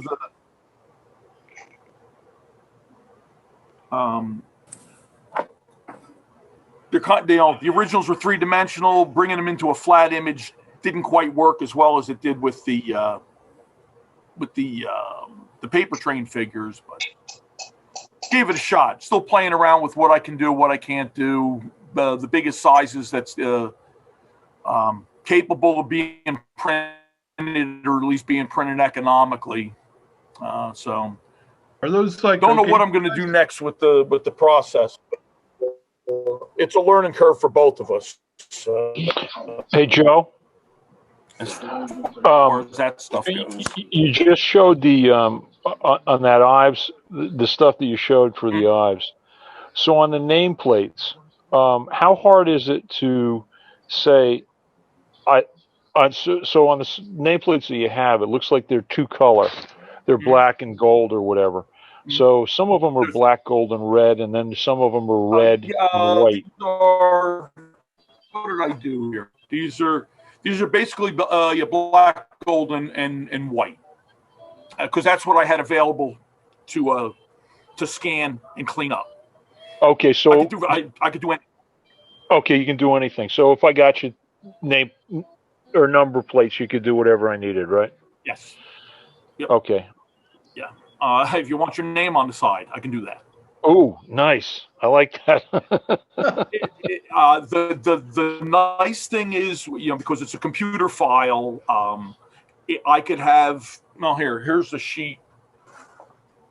There's a partial sheet. Yeah. Of the, and so they translate nicely, right? So if the next file, if I snuck two different ones in there, it doesn't make any difference. So next time I have that sheet printed, I could replace 2 or 3 of those images with some custom image, and doesn't make any difference at all. Wow, that's cool. So one last question I have for you, Joe. So let's say I had a nameplate that was a little bit damaged, or a number plate that was a little bit damaged. In other words, you could basically tell what the number was, and could you do any kind of editing, like through Adobe Photoshop or whatever? All of those are edited. They were a wreck. Oh, okay, good. All right, the ones perfect. I used, they had scratches and they had discoloration. No, yeah, you got it. That's where it falls on me. I do all. Are you going to be down in Lambertville? Are you going to Lambertville? No, I'm going to Pittsburgh this weekend. Okay, all right. For Pitt show out. Okay, Joe, I'll talk to you. I have a question. Oh, yes. Can you make a base for a 119 2-post station with the pins? If I had one to copy, yeah. Oh, no problem. I also have a question for the group. There were 3 2 7/8 pieces recently sold in Baltimore. Does anybody know the name of the auction house?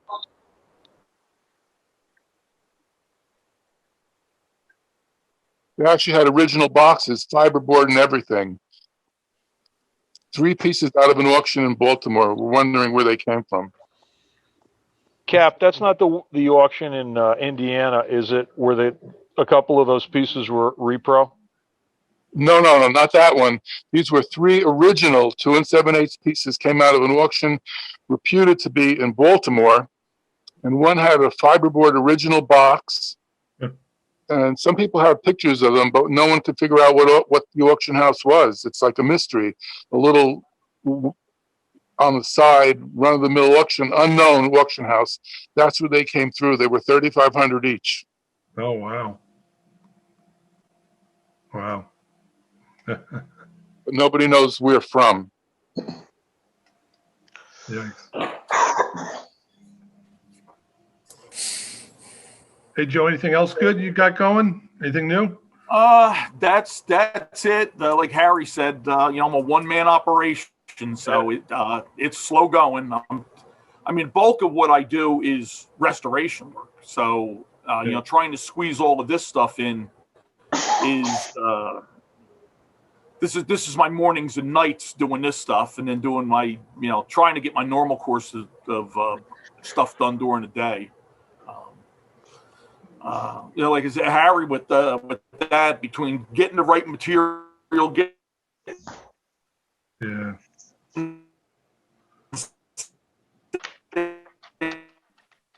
samples to him, making sure.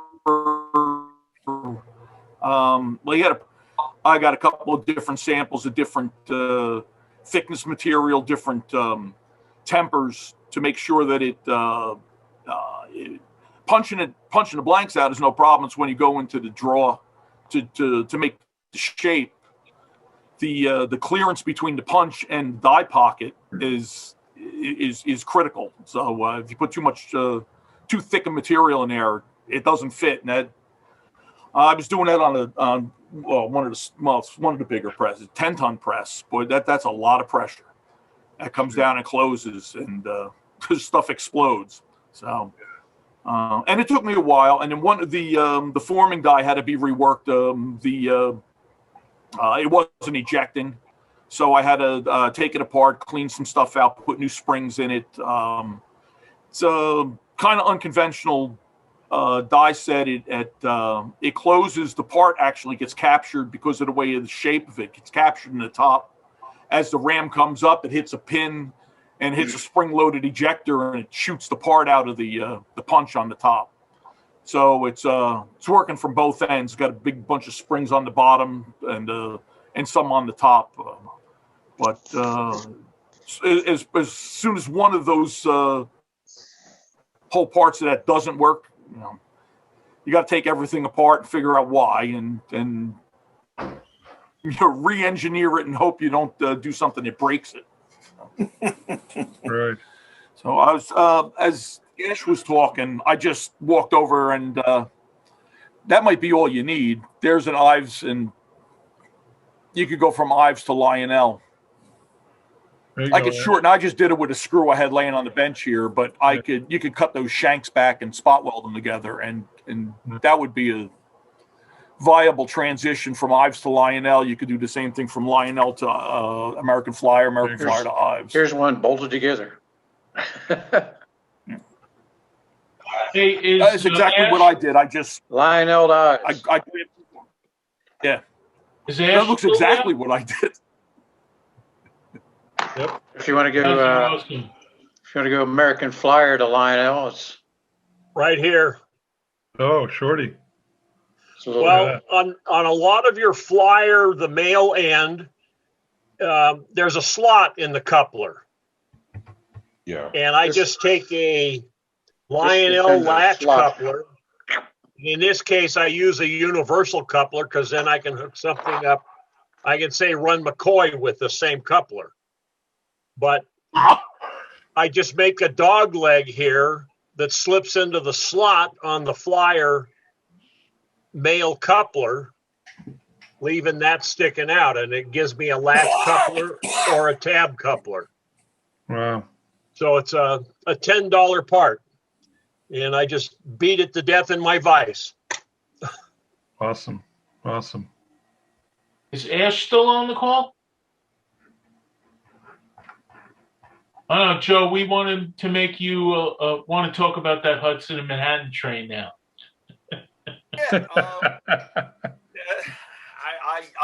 Interest goes up, interest drops way off.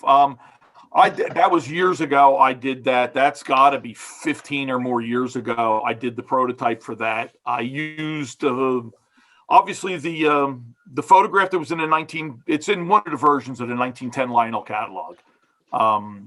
That Jim showed in his presentation.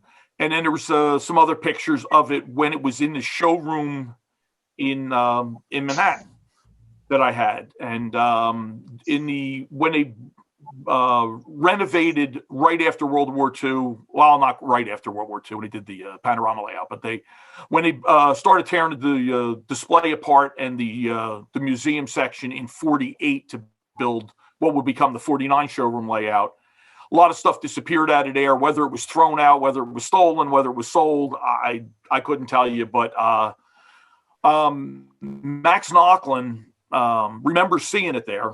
He was over a couple times. We were talking about it. He was sharing some information he had on it, and it was definitely there prior to that renovation, and it wasn't there when they opened it in 1949. So the Lionel version, that was there was definitely red. A lot of people said it was black, and you're looking at a black and white picture. Of course, it's not going to show red, but he remembered it was. The ones I did were basically. I looked at what was available in 1910, and I surmised that they would not make specific tooling to make 3 cars, so they used existing tooling. The clerestory punch outs, if you look at it, you do the measurements, you do the math, and you do all the engineering behind it, are the clerestory or the cupola punch outs for the 17 caboose. The windows down the side are 2 panel. I'm assuming two panel, instead rather than making an embossing die, punch a square and you put a punched panel behind it to make it look like an embossed window. The power truck I based on a 8-wheel 53 power truck or a 42, the way it's suspended in the roof. Cast iron trolley wheels, a regular standard gauge motor, which was the only motor they had at the time. It was the same as used in all the trolleys, the 5, 6, 7, 1912, 42, all of that.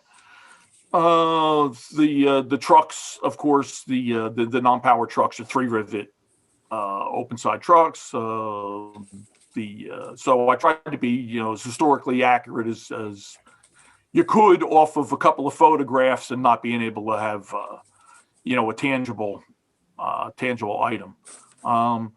They were a little pricey because of the, just the amount of effort that goes into it. Just, the motor alone is difficult to make. I had to make, a bunch of time. I had to make all the tooling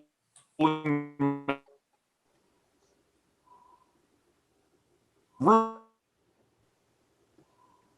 I had to make tooling, punch sides out. I made it. I already made the 10 series trucks, the wheels, axles, couplers.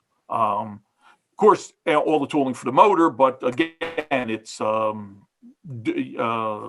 amount of effort it takes to build one of those motors and build it accurately. It takes a lot of time, and that's what I got the least of.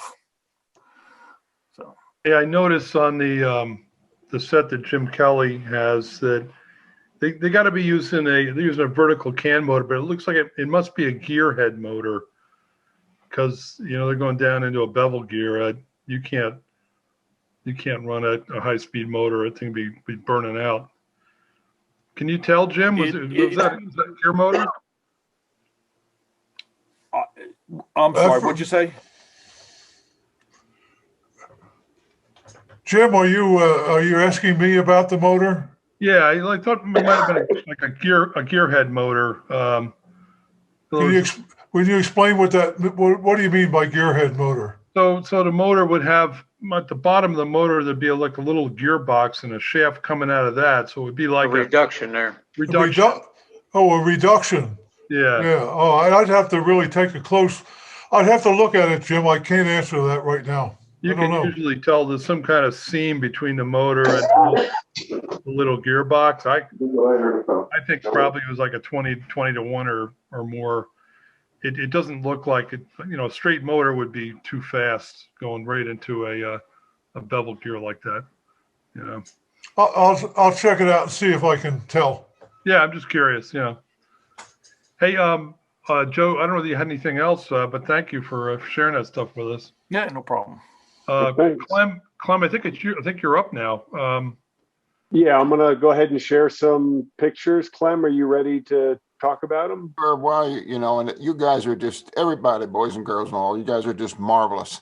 The SOS unveiling. Clem, your video's off. You got to put your video on. Oh, geez. Next thing you're going to want me to shave. How's that? That's good. That's better. I feel like a buffoon in amongst with you guys, but while I was watching, I had about 10 minutes and I got down to about a half a case of empty beer cans. So I just whipped up something here to show old Jim Waterman that you can do stuff in any gauge you want. So just while I was waiting for my turn, I don't want to show off or nothing. But how's that? All scaled up, ready? Little trouble with the diamond jewels on the front. If anybody's got, I need a 48 Very nice jewel in the middle.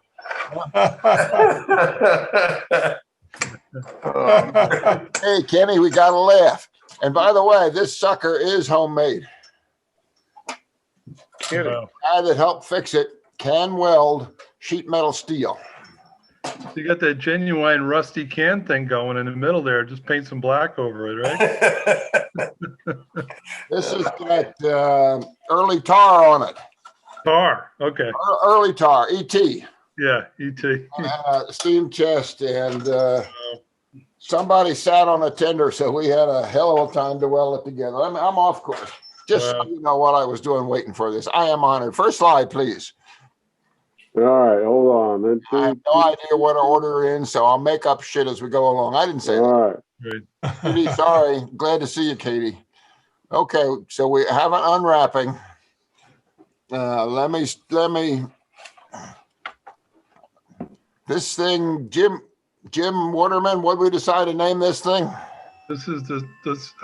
I think we were going to call it Son of Stomper, but I think Katie came up with Son of Sam. So I've put it on as if Katie wants Son of Sam, that works. Yeah. That's his other name. Thanks, I appreciate that. Yeah, well, yeah. Oh, okay. Alternate names. I'm gonna zoom in. Sam, Son of Stomper. All right. Okay, well, thank you. We had a look at this the other night. We think this is a nap motor laid on its side with erector set style parts and pieces.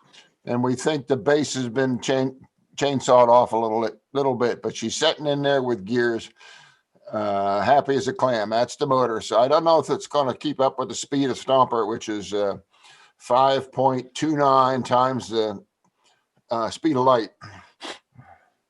Did you know that? Jeff, did you know that? Ain't no Jeff. That's the universe. I do now, Clem. Okay. I do now. Because when you go at 5.31 times the speed of light, you get back to where you started before you left, and that causes a noisy problem. Next slide. Oh, there's his roof. You notice those little tabs on the roof? And the hook in the center is a Hallmark hook, which is bolted onto a light from the inside. So she's lit on the inside. Those are little slide screw things. See the little two little screws on and off for the headlights, and the headlights are sunk into the body of this, which none of you guys build except this guy who we don't know who done it. Next slide. There you go. There you go. Now, how about that mess? Do it get any better than that? Jeffy, are you watching? Absolutely. I wouldn't miss it, Clem. Oh, you ready for this? I'm getting ready to lie. Who's an engineer? I'm getting ready to lie. The green engine everybody knows is the famous Stomper, right? And you know how all that works.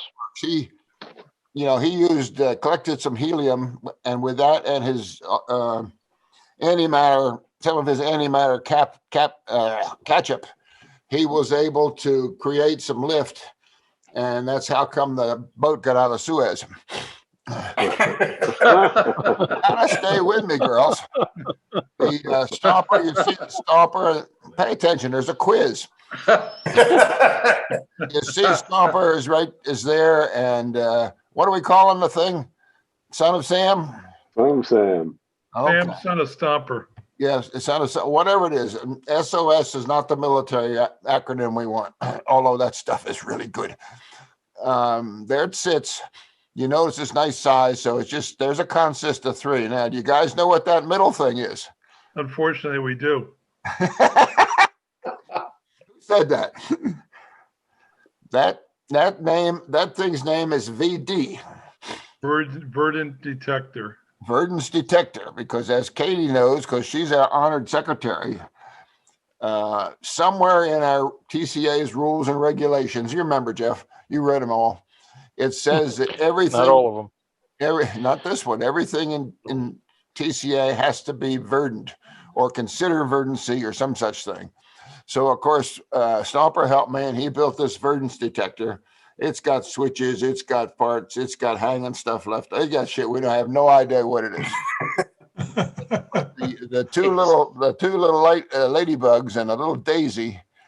If there's verdancy in the area, the daisy and the little bugs will bounce back and forth.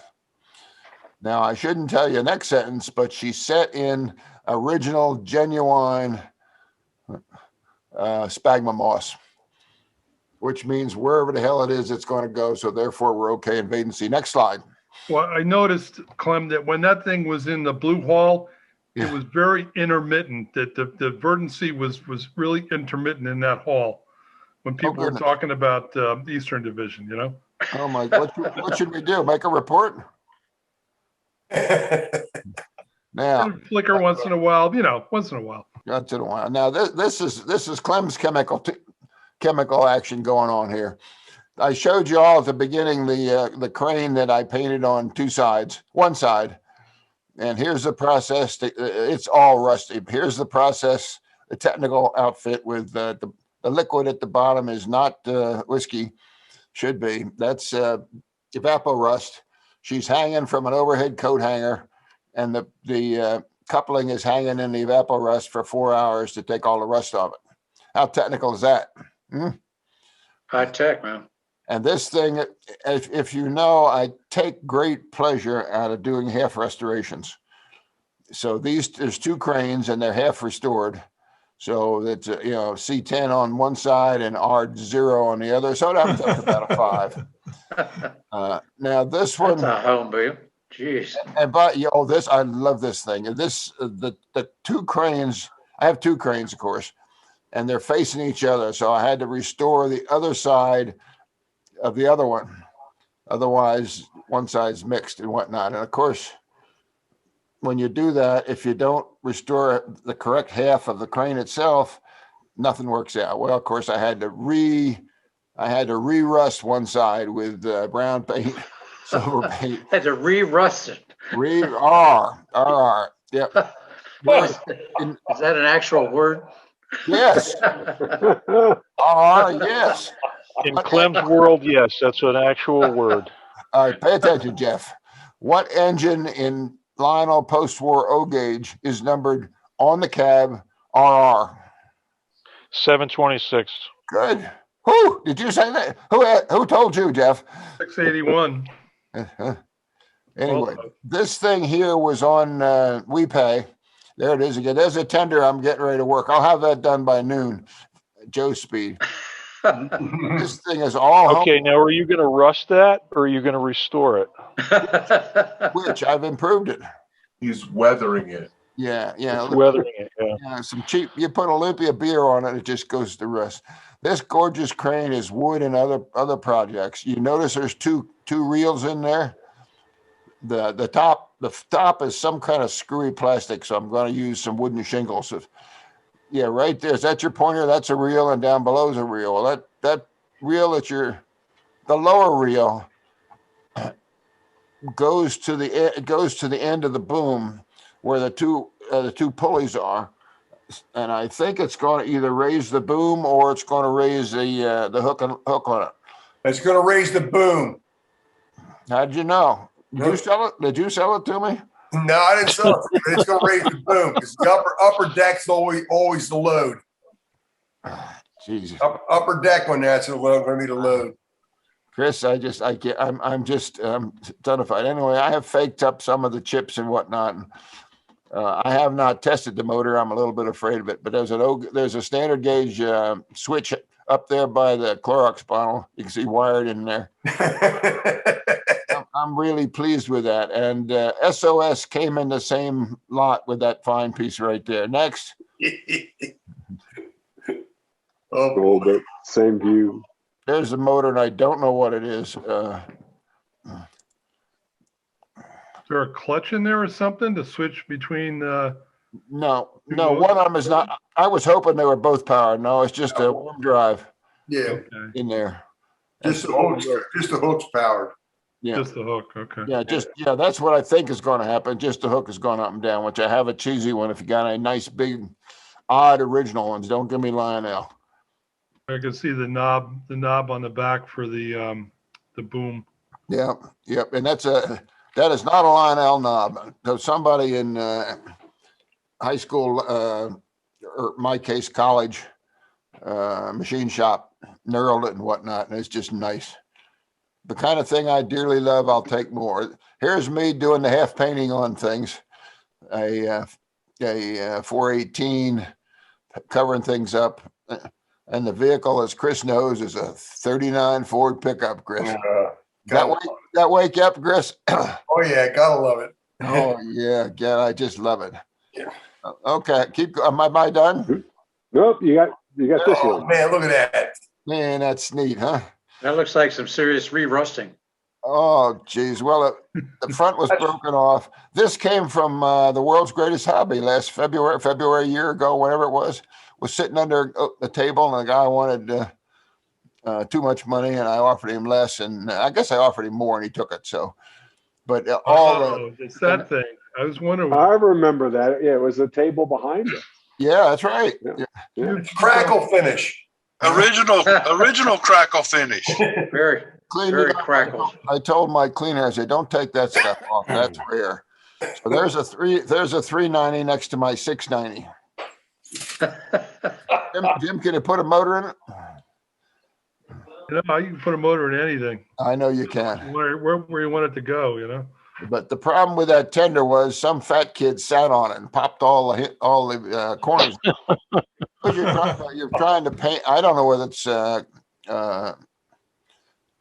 carbon steel or regular steel or whatever it is, but it sure was hard to put together. Hey, Clem, wasn't it missing one of the wheels? What did you find a wheel that matched and do it? I owe you $50, don't I? 40 years ago, in a pile of shit, rare parts, was a roller skate wheel. And when that came in, I said, I got the wheel. I know where it is. And I got it out, and it's the same set. And you knew where it was. That's the amazing part. That's the amazing. Yeah. And I speak from experience because I have a problem with that. Oh, you do, huh? But you got some of my junk. I do. Ladies and gentlemen, thank you very much. I hope I've brightened your night with all the truths that I've told. Thank you, Clem. Thanks, Clem. Very nice, Thanks, Clem. Thank you very Excellent. much. Yeah, I think that ends the formal agenda. I hope you guys enjoyed it. I know I did. We're going to try to do this like every other. Great meeting, guys. Great presentations. Katie, how'd you like this? Oh, you turned your video off. Was good. Thank you. Great. Hope you liked it. Good. We're just anxious to get out there and put some layouts together and run some trains. That's all. That's next. Jim? Yeah. Hi, Jim. Hello? Yeah, Hey, hi. Jim. Hey, I was wondering if anybody on the call tonight has seen the brown version of this TCA convention car. It was done 3 years ago, 2018. Trying to put together some information to disseminate. I have a lot of the history of all the 23 cars that made up this contest, of which there won't be any more due to the breakup of the relationship with MTH. And I thought everybody ought to know how many were made and in what combinations and what were some of the backstories and what have you. So if anybody has seen one of the brown versions of this car, it's the only one I'm missing to be able to photograph everything. Jim, I got one. If anybody knows it. Is that the 2018, 2019 car? Correct. Yeah. Yeah, I've got both colors. I got both colors too. Yeah. Okay. And I had both colors twice and sold one set. Oh, boo. Well, I've missed one earlier in the year, but yeah, I'd like to fill out the set, but I also, just as important, would like to photograph one along with the rest of the cars. So if anybody can talk to me later, I'd appreciate it. Thank you. Hey, Jim, I will be in touch with you regarding quantities. I have the production quantities of those cars. Who's that, Stu? Stu. Yeah.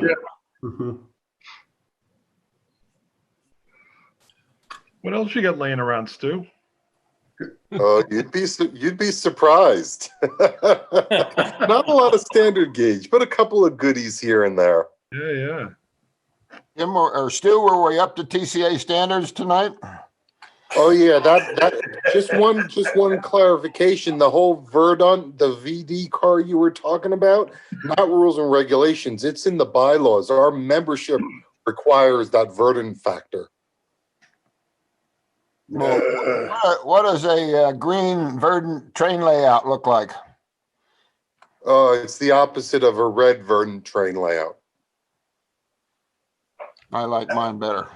Extra thick green grass mat. As long as we're on the green side of the grass, we're okay. Has anybody heard about the move from USA Trains, how they're doing? Yikes. I don't know why I'm getting so much feedback here. You have two devices running? No. I'll type it in the chat. Yeah, you're always a bunch of static, Joe. Yeah. Joe, are you asking about, I think Chris was talking about that before. You talking about the USA Track stuff or USA Trains? I think he's talking about USA Trains with, since Charlie Road passed, something over. I think that's what that was a reference to. Joe Maney may be able to give you a little more information on that because he knew Charlie pretty well. But as far as I know, they're okay. Obviously, they're trying to recover like everybody else is.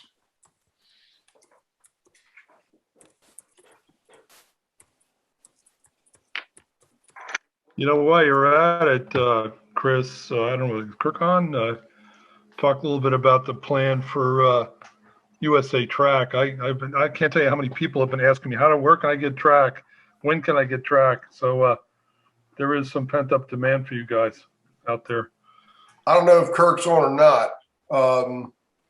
We submitted to another roll form to go ahead and use our tooling to make rail. It's in the process of being set up right now. Don't have any answers just yet, but they do have material and are setting up a test run. If we're satisfied with the product, we'll do a test run of straight, and then we will initiate whether or not they can do curve and the type of material, and we'll go from there. I'm hoping to have an answer here before the end of the month, but we are in process. That's all I can tell you right now. Thanks. Are you guys set up at the new place yet? We just finished moving in. Oh, that's 2 weeks ago. Just finished moving everything in. We're still like tying in, compressor lines and that kind of thing. Machinery set, inventories in place. We're real close, but right now I need raw material, and as soon as I can get rail, then we'll have something. Awesome. Hey, good luck with that. I hope your new supplier works out fine for you. We're hoping so too. We're real optimistic. This guy's got a nice facility. Right now, the biggest thing is material shortage. It's kind of tough trying to get certain things right now. So we're investigating what the avenues are. But I'm real hopeful we're going to have some kind of an answer by the end of the month. Yeah, good deal. Great.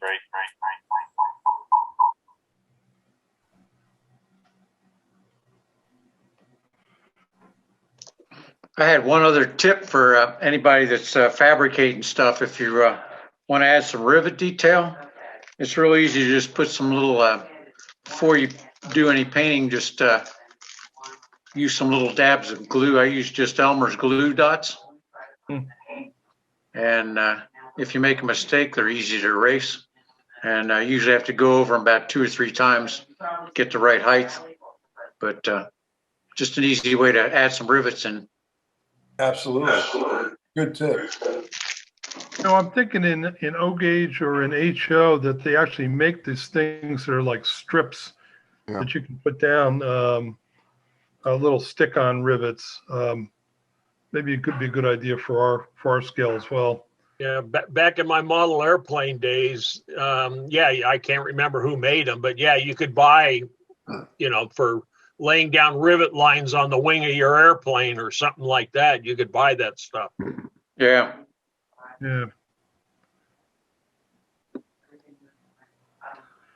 How many of you knew Ira Keeler? Oh, yeah. He just passed away a little over a week ago. I mostly knew him from buying parts. You know, he was making a lot of McCoy parts, and but one of the last things I got from him was a project that he started and never finished, and it's currently in my I'll get around to finishing it pile. But he started this engine. Whoa. It's all scratch built. And that's got the McCoy Clee Elam motor in it. Yep, 3-axle 6-wheel. Yeah. One of these days I will move it to my workbench. I'm looking for one of those if anybody's got one. Motor or the locomotive? Just the motor. Yeah. They're nice. I'd love to have about 50 of them. Oh, yeah. Who wouldn't? I had, in fact, I bought one on a table at the Southwest meet because they didn't know what it was, and I think I paid $40 for it. You Threw it home and cleaned it, and it ran like a top. Awesome. I managed to buy a fair number of build-a-locomotors through Henning from MTH, but they had very few, not a lot of stock of the traditional build-a-locomotors. So I pretty much bought most of what was left, which is like a dozen or 15 pieces or something. But once those are gone, I gotta come up with my own drive, I guess, for the steam locomotives. But you know, I asked MTH, I asked Mike when he was still in the business and his guys, and he said that, you know, like 95% of what they were selling was the can motor version with the sounds and all that stuff. And then the Chinese said, if you want any more traditional motors, the minimum quantity is 10,000. So that ain't going to happen. Unfortunately, the quantity problem is an element that everybody's fighting with trying to get parts. When you got to go do a run of something, and we realize that with forming rail, the numbers have to be so high that you have to be really careful of what you're getting involved with. And you looking at $250 a piece for a motor drive, that's an awful big purse to be, you know, sticking out. You don't know how many you're going to be able to get rid of. You know, it can get out of control real quick. Just a food for thought. We can come up with a can motor that would be replaceable in the cartridge hole for a standard build loco or even a standard motor drive. I know Joe and I worked on that a little bit. We kind of got sidetracked with it. That has some possibility to it because Bueller and some of the other manufacturers have some motors. We just got to shore up the right size can to just use a direct replacement. It's a lot of time and research, and that's another element that everybody seems to have a problem with, time. So one more thing to add to the list. Is that the same motor was called open frame motor? Yeah. In the past? Yeah, your standard, you know, standard drive motor and or the super motor, they're all open frame style motors. But if you could take that armature out and have a insert can style motor, basically all you'd have to do is either have a gear installed, or you may be able to buy it with a gear already on it and drop it into place with some type of a simple motor mount to locate it. Now you got something that works easy. But like I said, believe me, when you go to look for research on this, it's pages and pages of stuff to look through. I probably got, I'd say 30 hours of time tied up just looking through size and configurations and what fits, what doesn't, RPMs, all that kind of stuff. It gets involved. Yeah, and, you know, Chris. And Jim knows all too well. I mean, you know, it's not a simple task. And unfortunately, when you go from one size frame assembly to the next larger frame, if you like go up in the shaft size, it dramatically increases the cost of the motor. You know, you could easily go from $35 a motor to 90 in one hit. Okay, and that's where this gets a little bit itchy. So I know we're all going to be faced with this problem here in the near future, and I can only tell you I see it firsthand because we're worried about it at the museum. There's things that we need to try and streamline to get things up there too, and for trying to find a let's call it a general purpose replacement is not going to be simple, but you know, somewhere along the line we're going to have to come up with it because it's inevitable we're going to need those pieces down the road. Hey guys, Ed Beaver here. I did a little bit of casual research on the Pittman Motor site. They're up and doing pretty well. You can get they have a whole variety of 12-volt motors and gear drives and things like that.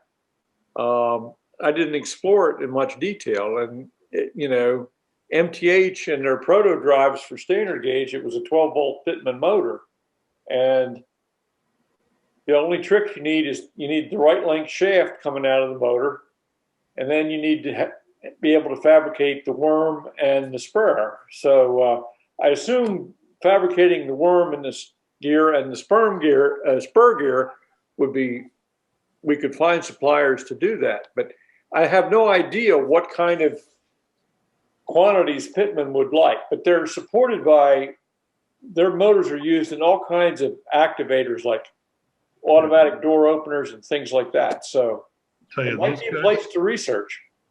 Pittman is bone expensive. Yes, very. Really, like those motors, they'll be like over $100 each just for the raw motor. Yeah, nothing else. I just bought a whole bunch of I bought this Chinese motor, which I'm actually enthralled with because the thing is like unbelievably powerful. I think it was used in like a battery powered drill. But the thing is built like a tank. It's got ball bearings on both ends. It's got a fan in it, and might cost $15 each. I mean, it's like an 8-pole motor. It's quite a nice motor. Now, I was talking with John Grayson. You know, he's got some leftovers, like proto drive frames with no motors in them. I guess apparently Mike threw away all the motors, and you know he didn't even get to scavenge the gears. The gears that they used in those motors are bizarre. They're, you know, normally like on a worm, you either get 1 tooth per revolution of the worm gear. This one, it's 5. You get 5 teeth that move on the worm wheel for 1 revolution of the motor. Normally it's 1, 2, or 4. So it's totally unique. And so the angle of the worm wheel is bizarre as well. So what I've found is I actually found a worm set from Boston. That's a 4-to-1 worm, 32 pitch gear, which is a heavy duty gear, much heavier than the MTH gears. And so it's about the same pitch diameter. So I can put that on one of these heavy duty motors and kind of try to jam that down there in the into that frame. It's a little bit bigger diameter, but it'll still fit between the wheels. So I think that may be the basis of a workable mechanism in the future. The only problem for me is I can't deal with the motor sticking above the frame, you know, like the build-a-local frame. And this motor would stick above it. But you know, at least I got a replacement gear set because I was talking to John about what would it take to make more of those MTH gears, because those things strip out. I don't know if you guys have any. Yeah, they're terrible. They're terrible. But this gear set would replace them, and it would be we'd never wear it out. You know, it's like much heavier gear tooth. Has it got more torque? This motor has ridiculous amounts of torque, probably 3 times the motor that was in the MTH. It's crazy. Pull long trains. Yeah, you know, I mean, MTH did a good job of weighing down some of their engines. You know, you have like a late 381, the thing weighs about 50 pounds, you know, and I don't know how well those gears are going to hold up with that heavy weight, but I think you get the right gear set and it'll run good and it'll run for a long time. But you know, like you, Chris, you can spend infinite amounts of time trying to find this stuff. The motor I found is a higher RPM as well. It's going to eventually be the baseline motor in the GG1 that I'm building, as it's about twice the RPM of the existing motor, but it also uses like 2.5 times the current. So it's uses a little over 3 amps per motor. So you know you're getting almost 7 amps for 2 motors, which is quite a bit. Like a dual motor 408 would pull maybe 5 to 6 amps as a comparison with the old-fashioned motors. But these things are just, man, you can't stop the torque on these things with your fingers. Jim, you may find that you may need down the road to have your own transformer inside of your locomotives so you can convert right inside the drive unit. That may be the fix if you're going to use a motor that has a higher demand than what your output going into it is, because in so doing that type of a setup, you wouldn't have to be worried about controlling the amperage going into the locomotive. It would be self-contained inside the drive. Yeah, there you go. Yeah, something to think about. Do you have a spec sheet on that motor at all? Yeah, I can send you a link to it. Yeah, it's like I think it's 24 volt, which is nice too. But I think it's like 16,000 RPM at 24 volts. Yeah, if you get a spec sheet, let me know, because if nothing else, I can use it to compare to some of the other stuff I've already got saved. I mean, I bought a box of 24 of them, so I got the motors, you know. Okay. But pretty impressive. Without a shadow of a doubt, that's going to be one of the biggest stumbling blocks any of us are going to be coming up against here sometime. Don't know the timeline, but sometime it's going to happen. Yeah, for sure. I tried to contact an outfit that makes gears, and they were supposed to quote me, never got back to me, so I got to probably. Well, you got Boston and you got stock gear. No, this was another outfit that's basically making them to order. Okay. They have a standard catalog of metric and standard gears, so they can pretty much match like the Boston catalog. But I asked for a quantity of gears, and he said, "Yeah, I'm working on your quote." And I never heard from the guy, so I don't know. I'll have to see if they're still in business. Hey, Ken, am I on whatever it is? Can I talk? We can't see you. We can hear you, but your video's off. Yeah.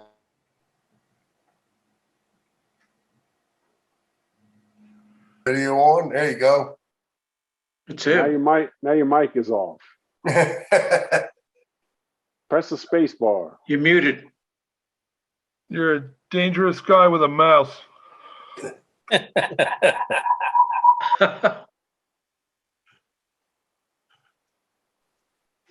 Uh-oh. You're muted, Clem. Now you really broke it. I don't know if I can unmute him. I can. Oh, there you go. Maybe I'll sing, Norm. What do you think? There you go. Back. If you have a 217 caboose you don't know what to do with, and 2 6-wheel 200 series cars, what do you do with them?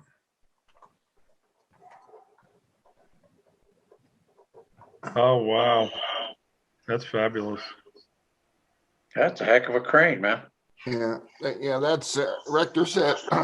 Does anybody know or can tell me how to figure out the extra pulleys on this thing? Because the wooden one had the pulleys up front. This one's got the pulleys at the back when you get a chance. And this weighs about 12 pounds. So I have a hope that there's a motor in this damn thing, just not lead. Oh, there goes stuff on the floor. Anyway, you know, you got nothing to do with my extra half a case of beer cans. The other engine took up a half. Oh, man. I'm done. Clem, hold it up again. Just hold it up one more time, Clem. Lift it up high. Yeah, I want to look at that cab again, man. God Almighty, here comes Miss Sandy. She's gonna don't tell her what you told me, what I was talking about. That what you want to see? Turn it 90 degrees. Let us see the cab. Oh, that's cool, man. How's that? How's that? No. Now show us the cab. Shows the cab, windows. Normal gravity. Yeah. Put it on tracks. There you go. Now lift it straight up. Higher. I ain't got no shoulders. It's like, Sorry. Yes. There you go. Okay, that's good. Excellent. That is cool. The two in the front are kind of. That makes a great cab on there, man. Yeah. I thought it was a Flyer 4000, but it's a great cab. If you have a big enough hammer and it's got a light in between it. 517 caboose. Yeah. See, the two front windows are just bent over. They're there and they're bended, so you bend it over with a big hammer. Yeah. It's got a smoky stack in the back, That's and awesome. it's got pre-war box couplers, so you know it's going to fit. What I else? was in love with Bucyrus Crane. If I do this, you can see the front of it. There you go. Oh yeah. Wow. Lights and a. Look at the size of it. Oh yeah, and beast. Can you? Ouch! Can you see the hook? It's either see the hook or not see it. Let me see if I can do this. Watch my left hand. Watch me leave it at the wrist. See it? Yeah. Look at that sucker. Beautiful. Wow. Man, that's a model. Hey, Jim, can you make me a dozen of these hooks, please? Dude.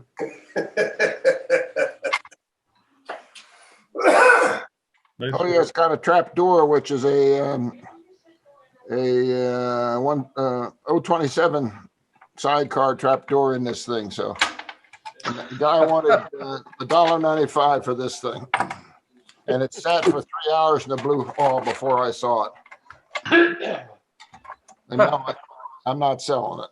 There's a small market for that, right? I hope it's just one guy. Yeah, you and Arno, if he was still here with us. Oh, Arno and I, God love him. I've traded all kind of things with Arno, and the famous. Did I show you guys the Blue Comet,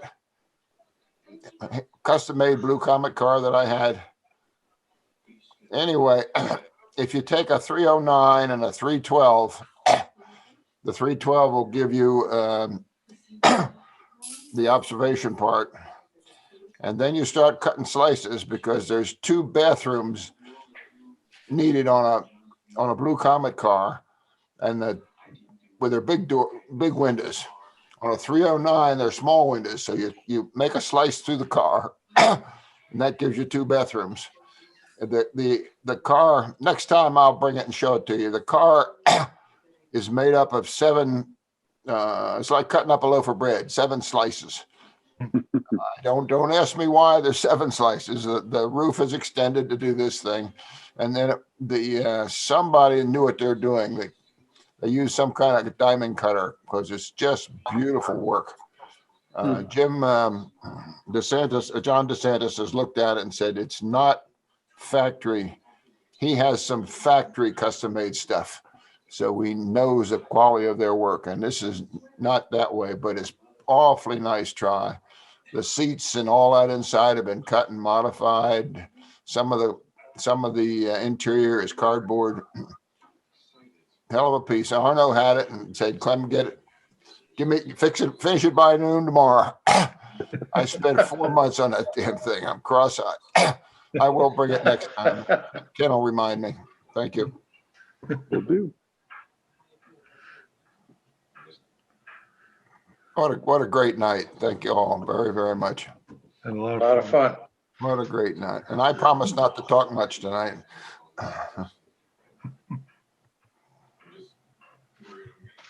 Always appreciate the input, Clem. You know that. Thank you. We always need entertainment, Clem. Well, I was told that my work was very entertaining with the Standards Committee, and I sent you a thank you, didn't I, Katie? I hope I did. And I sent Rupert my comments on the meeting notes. Hope it helps.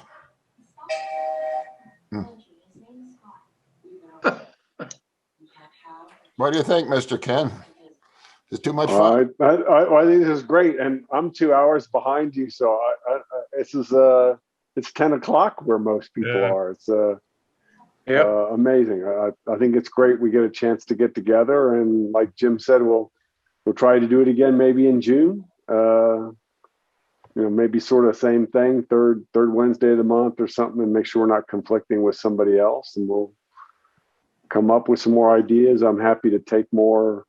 I had a couple other people say they were going to send me videos of their layouts. I love kind of editing that stuff together, but I didn't get stuff that was usable. So if anybody's got some things or some unique items, or Norm, I love it was just so fun looking through those pictures and stuff, and then listening to how you built the loco and Jim's stuff. Anybody's got things like that, I think it's great to share with the group. I love learning from everybody, so happy to help put that together for the next meeting if anybody wants to reach out to me. Great stuff, Ken. Thanks for all It that. was easier than me doing this little camera here to be able to you show the picture and then I make up some words to go with it. Emphasis on make something up. It's fun to see real stuff, but it's hard sometimes. Not everybody's camera's good, and so if you can take some still pictures, it works out. Everybody can see it nicely, or the pre-canned videos and stuff, but that doesn't always work. We'll do. I'd rather see more stuff than try to make it all perfect. But anything anybody's got to share, it's my stuff was perfect. Eastman, don't be picking on me now. You're going to get Stomper mad. You know what happened the last time. Oh yeah, the power's going to go out everywhere. Oh yeah.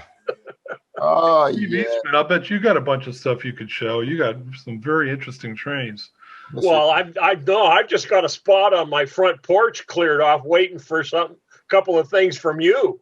Yep, I'm working. You saw work in progress. I think half of what I showed was your stuff. Well, and I will see my my McKean car with a different road name on it than any of them you've done. Yes, true. Yep, I got the lettering all made up. I just got to paint it. Okay, very good. A home stretch. That pair of unpainted ones were yours, by the way. Yeah. All right. Yeah. For anybody that cares, it's going to be the Los Angeles and San Diego Beach Railway. Yeah. And the engine name is going to be La Jolla. Very cool. Cool. Nice. What colors? It'll be the kind of the similar burgundy seems to be common to the McKeans. The only really good picture we had was a colorized one, not an original color picture. Yeah. So it's hard to say exactly what it truly was. I'm honored to have one of Jim's 611. The first one you made, right, Jim, or the second one? Something. That was the first engine I made. Geez, if I'd have known that. Yeah, that was the problem. Is you were the guinea pig. I've been called worse, sir. A whole lot worse. We went through a couple of fixes with that engine, but got a real prototype. Yeah. Hey, Jim. Well, Jim. Yeah.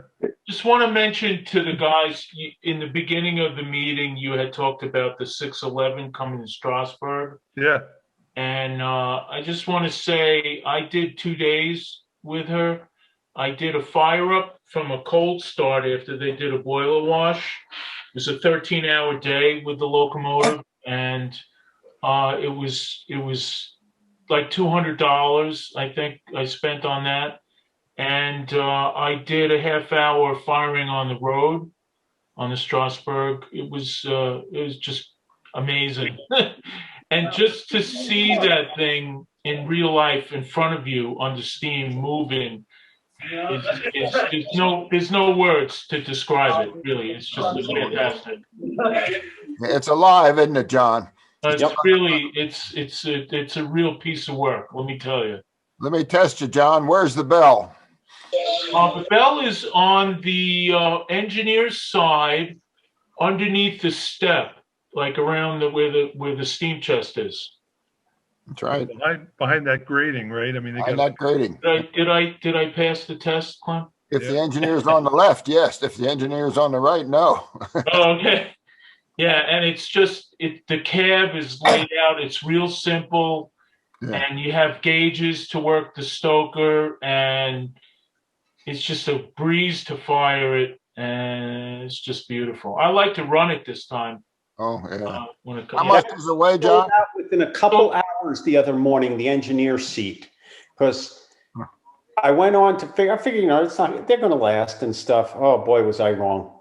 Yeah. Because I was gonna do the engineer, so I got the fireman for 30 minutes on June 4th. Is it still half of $611? Yes, it is. Yeah. Yeah. 305.50. It's worth, when you think about what it takes to get one of those things running and maintain it and move it around, move it from, it's just, I worked on a couple of different steam locomotives, the 1361, the K4 that was on Horseshoe Curve.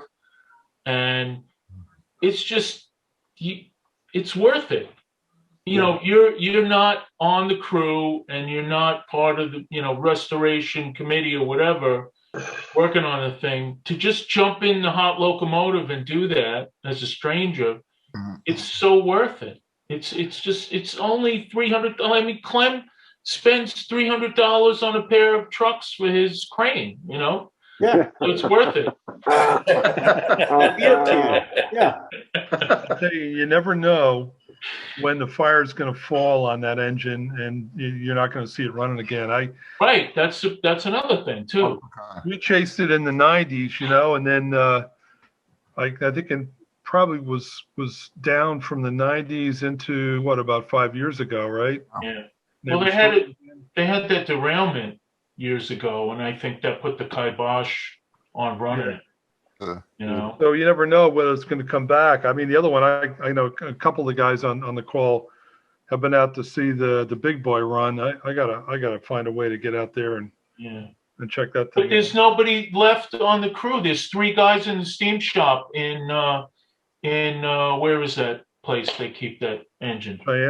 Cheyenne. There's only 3 people on the steam crew now. Jesus. In the shop there. That's what I was told the other day by someone in the know. Hey, John, tell us the straight story on the coal. What does she does she run a mix of bituminous? Does she run her own coal from some mine? What's the real story? Do you know? With the engines that I've been on, they're all bituminous. Okay. Yeah, there's no mix. There's no mixture at all. She brings her own coal on a trip, right? No, they use the Strasbourg's soft coal. They just fill the tender up. I think what they do when they ferry it up is they steam it, because you don't want to turn all that mechanism without any lubrication. As far as the pistons and the valves, it's the only way to get lubrication to them is to have the steam, which mixes with the lubricating oil. You have to have some steam applied to the cylinders and valves. If you have everything connected. If you don't have it connected, then that's one thing, but they're not going to disconnect anything on that. And I'm telling you, it's just even if you just go and watch the thing or ride behind it, it's just such an impressive machine. It is. It's just really amazing. My biggest complaint is that at Strasbourg they don't get over 25 miles an hour. Yeah, but that's it doesn't really matter at that point. It's just at least it's alive. It's alive, right? And it's in front of you, and you can smell it and hear it, and it's just really to see it is after looking at 100,000 746s on eBay and train shows, to see that the real J it's just it's spectacular. There's no other way to put it. Jim, where were we when you ride with me? What car were you on? The first car? We're New Jersey or something. No, I was there when the second year that you were doing it.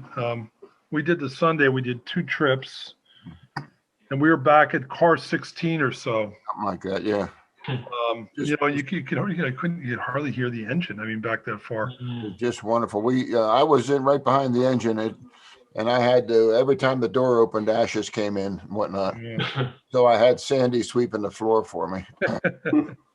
We had a nice clean car, but the year before that, Clem, me and a buddy of mine, we got organized. We went down and we chased it from Manassas out to Front Royal and back. And there's one point where we ducked off the highway and came in, and the engine's coming up a grade, and you can't see it until it's almost like right in your face. It comes on, it makes like a sweeping left curve, and it just came blasting through the woods. And man, I tell you, I just about jumped out of my shorts. That thing was so exciting, going about 45 miles an hour, blowing black smoke to beat the band, you know, about 45, 50 miles an hour around this curve and a grade crossing. It was just unbelievable. I mean, that to me, you know, that's the way I like to see the thing run. It's because it can do it. You know, it was pulling like was about an 18 or 20 car train by itself, and it stalled on the way back. Yeah, Right. Remember that? Yep. It stalled. On the hill there. Yeah, they had to double it. They had to double it, and you know, and then take the slack up a couple times. I mean, the whole friggin' train was shuddering. It was pretty amazing. I mean, a lot of power. A lot of power, you know. You, What an engine. you guys remember why it was saved? What happened to it? Why we got that? You know the story? I think I do. Yeah, I do. It weighs what, 110,000 or something. And on one run many years ago, it fell over. Yep. Yeah, it fell over and slid down a little bit of hill. So they said, "Oh Jesus, what are we going to do?" I don't know how the hell they ever got it out. But all the others were running, but that one. So they rebuilt 611, and then when they dumped steam, somebody said, "You know, why don't we keep that one, because it's got the most current brick inside and whatnot." So that's how come she survived. All the rest they cut up. Yeah, I just saw a picture of that wreck, Clem, Uh-huh. somewhere. Yeah, I don't know where. Might have been Google, but there was a wreck, picture of that wreck in Laying on its side on a little bit of a hill somewhere. like 1957, I think it was, or something, 56. Yeah, it's about right. Yeah. Beautiful. Real impressive piece of machinery, and the crew was, you know, awesome.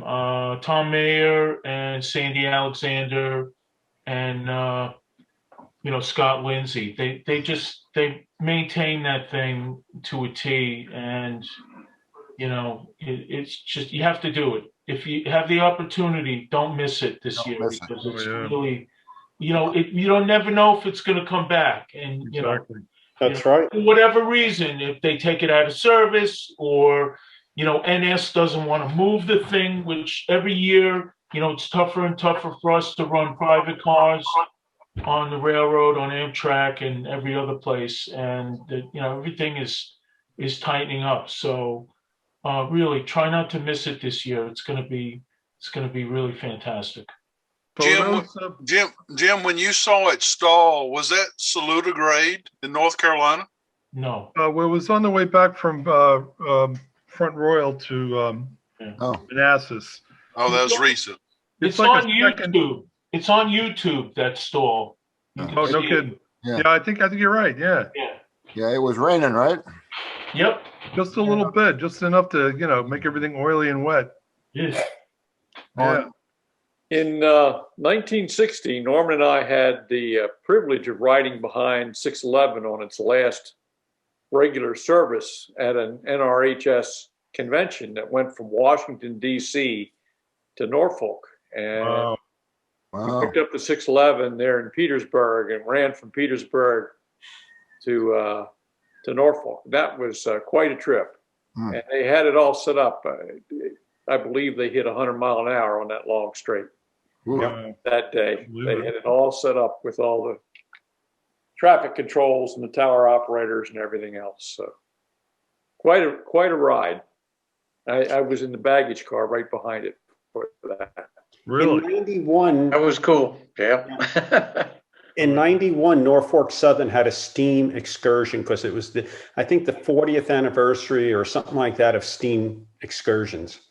And a friend of mine and I left New Jersey. We took New Jersey Transit to Newark, Amtrak to Atlanta. And then on Saturday morning, we were taking the J over to Chattanooga.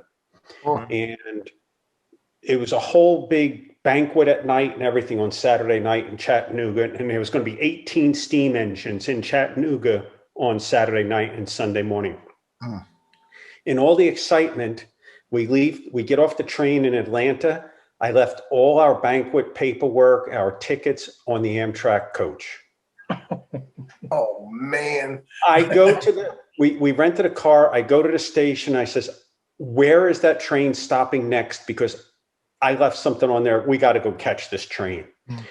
He goes, you're in luck. The two coachers were pulled off and not going to Florida. They pulled them off in Atlanta. Wow.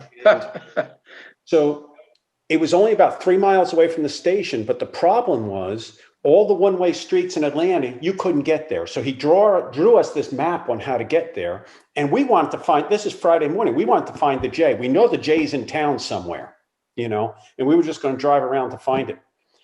So we take these directions, we get to the coach yard, there's the coach. 200 feet away is the J. Go in and get our tickets. We go over to the J. The guys were glad to let us help. I have pictures of me standing on top of the J with a scrub brush, scrubbing the J down.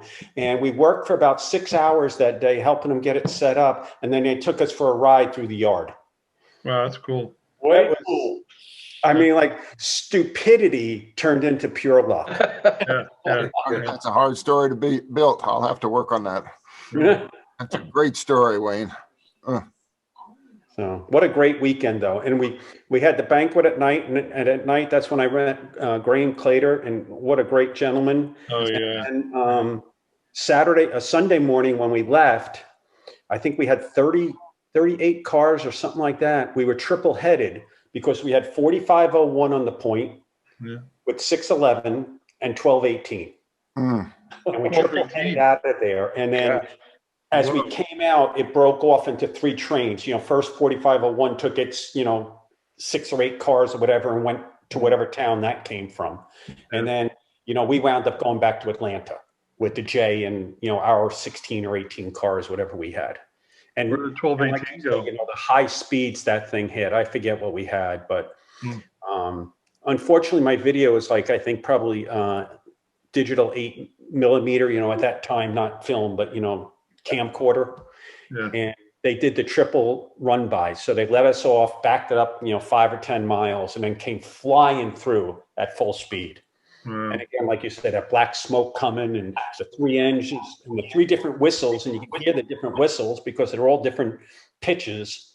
It was amazing. The 1218 has like a, lower than 611. And 4501 is a higher pitch. Wayne, why don't you throw in some money and get 1218 fixed? You got plenty of money, Wayne. Piece of cake. Yeah, that would be something. I lament not having seen that one run when they were running it. That's why we got to get to see the big boy before that thing goes away. Yeah, you're right. I don't think they're going to be running the big boy anytime soon. Really? Yeah, because they fired they got rid of all the people in the steam in Cheyenne. So my son was just telling me that they're planning something. So he read something. Maybe. Where is it? Is it in Cheyenne? It's in Cheyenne. I've been in those yards. They're just stunning. It's resting. Man. Yeah, and we're doing the 3713 at Steamtown. That's coming along real nice. When's it going to run? Hopefully in a couple of years, I would think. They got the new tender tank all done, nice. Roller bearing outfit on the pilot and trailer trucks done. They have a new firebox that some outfit fabricated that they got to add on. It's really coming along. It's a beautiful locomotive. Yeah, it's a good Yeah, looking it's engine. one of the nicer ones ever made, I think, anyway, or in existence now. It's a Pacific, right? Boston and Yeah. Maine. Yep, it's built by Lima in 37, Hmm. I think. Yeah, something like You that. know about the T1 that's being built? What do you want to know about that?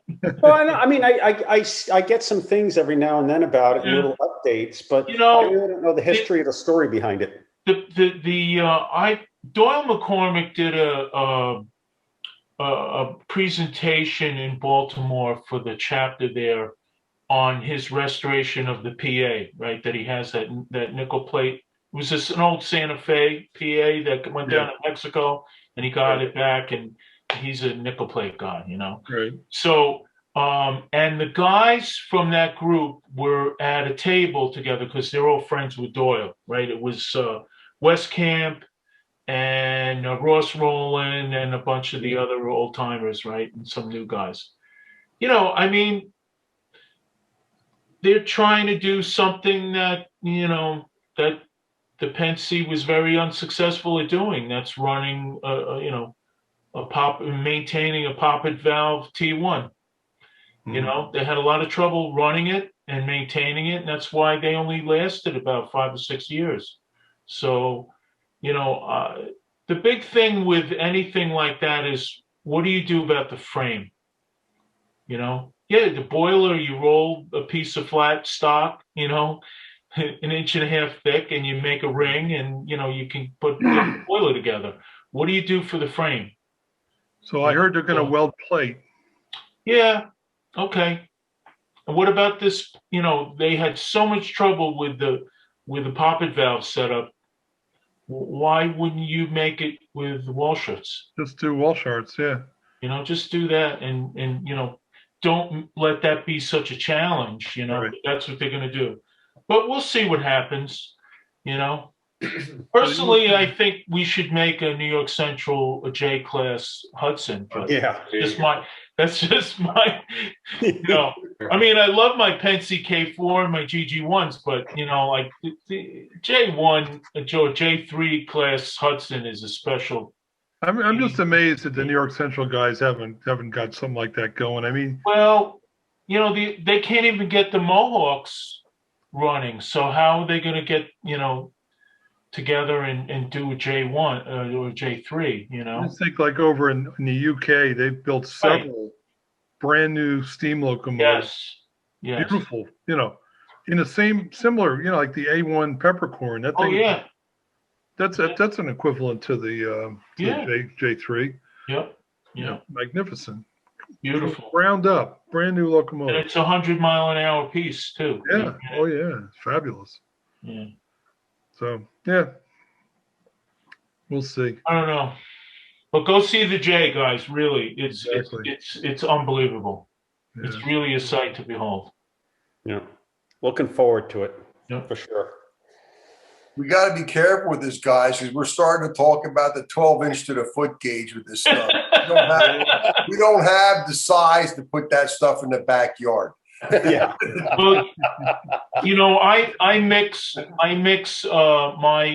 toy train hobby with 12 inches to the foot, and I think it's good to see it. It makes you come full circle in a way to be involved with.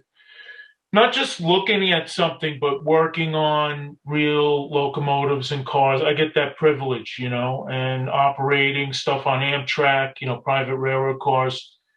It's really great because it puts the toy train thing a little bit more in perspective. And absolutely, it's a totally different experience than, you know, like my new GG1 I just got, you know, like it's just a whole different thing. I got to paint, I think Jim mentioned, I got to paint a real GG1 in New Jersey with a friend of mine. And it's just to see them like the J, to see it in real life, this 80-foot monster, you know, that you've been looking at in pictures and old videos, standing in front of you. And here I am, you know, spray painting this thing. It's like, oh my God, you know, Yeah. I can't believe I'm doing this, you know. Yeah. But it's really it's a great great experience if you know. Go see the J. Hey, John. Yeah. Spanarelli and I went out to, I guess it's Indiana, wherever they make RVs, but it's not in New York. And the New York Central Museum is out there. Museum in Elkhart. Yep. Yeah. What the hell's, yeah, Elkhart. Why is it not in New York? Too stupid. That's a good question. I don't know. We were stunned. I think that the New York Central Historical Society is based in New York. Mm-hmm. But the museum, for whatever reason, is in Elkhart, and they have a GG1 there, by the way. Do they? Yeah, the New York Central Museum. They had this was years ago. They had a steamer there.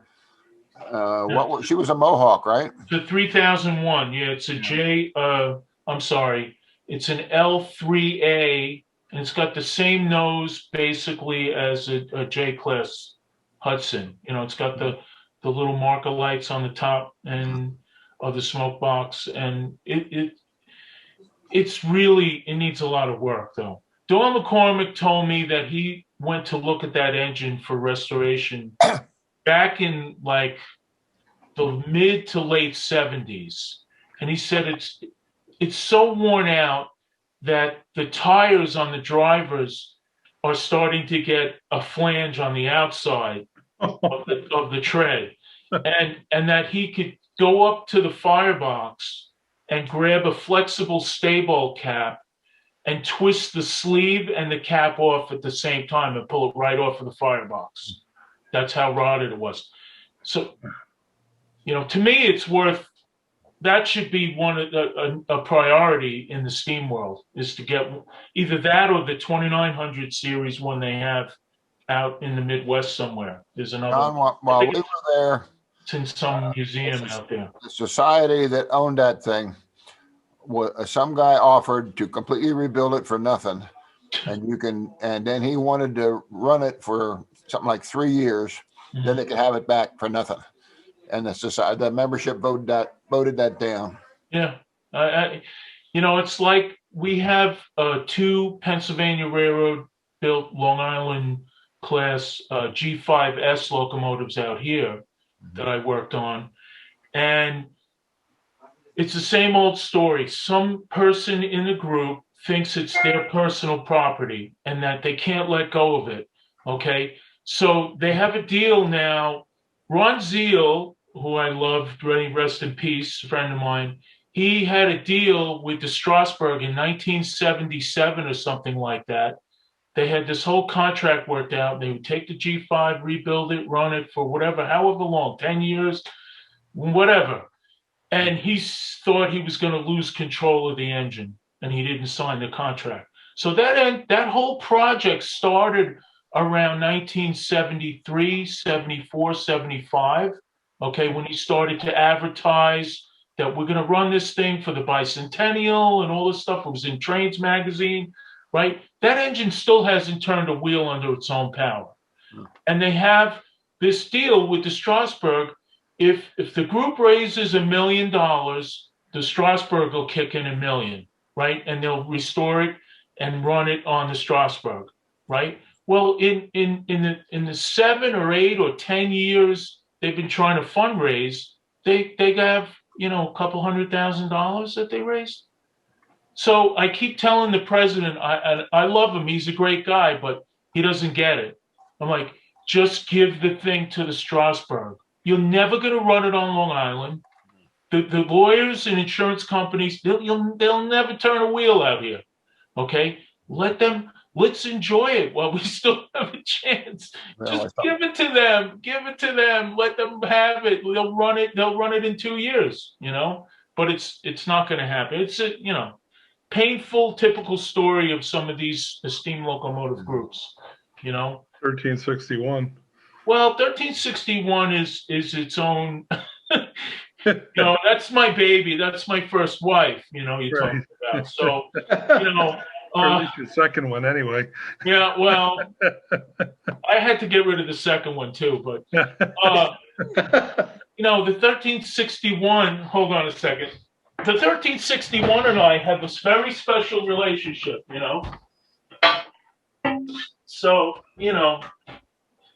So that's where that went. Yeah. Actually, this is so my friend Jeff, he made me one of these when we worked on the 1361. He made one of these for the G5 I work on, right? And I've had this thing since 1987, right? When we first ran the K4. And it was the Amish, I think it was the Amish guys made it. I found this on eBay a few weeks ago. I'm like, oh my God, that's the same guy that made the 39 one, so I had to buy that. Of course. Now, this is the closest I got. What's that? What was that, Jim? This is the closest I got. Oh, is that aluminum? Yeah. Yeah, that's nice. Is that original? No. No? Yeah, this, yeah. It's got a name on the back. It's the guy goes by the name of RB Services. Okay. I think he's in Hanover, PA. He does wonderful work. This thing, he cast painted this thing like this. It was like $35. Yeah, it's cheap. It's really, really cheap. Really beautiful work. So the 1361 has been through, you know, a whole series of restorations. Yeah. And, you know, I saw it a couple years ago. I rode out on a private car to Pittsburgh, stopped off in Altoona, and got a tour. A lot of work has been done to it. Yeah. You know, a lot of work. And it needs a final push. You know, somebody said it needs a new boiler. It doesn't need a new boiler. I thought they committed that. I know that like Needs some firebox work, but Bennett Levin and a bunch of guys were going to. I don't know. Welded boiler on it. Depends on who you ask, you know. Yeah, that's been the case for the last 30 years now. We ran it 34 years ago, 33 years ago, 1988. I was the last one to run that engine under its own power in the shop. Just to moved it like maybe 150 feet or something like that. You got one of these, John? Comrade Clement. I don't. Stomper was over there in Russia and took it right off the side of the engine. Comrade Clem. Comrade Clem. You don't want to hurt. You want to hurt a country people. CCCP. Off their engines. Clem. I used to be Combat Clem at one point. Well, that's what the CC stands for, right? In CCP, Comrade Clement Power. Yeah. That was it for my first tour in Vietnam. Flying airplanes and drinking beer. Anyway, what do we do here? Somebody had to be mad. I tried to get one off one of those locomotives in Hawaii, but I got caught. There was a steam engine sitting in a parking lot, and I thought, I'll just take the plate off of this. I really wanted the bell, but I like my freedom better. Hawaii had trains, you know, and when I was there in the 60s, there was track everywhere, but nothing was running, but seemed like a good idea to me. Yeah. Hey, guess what? I'm officially a senior citizen now.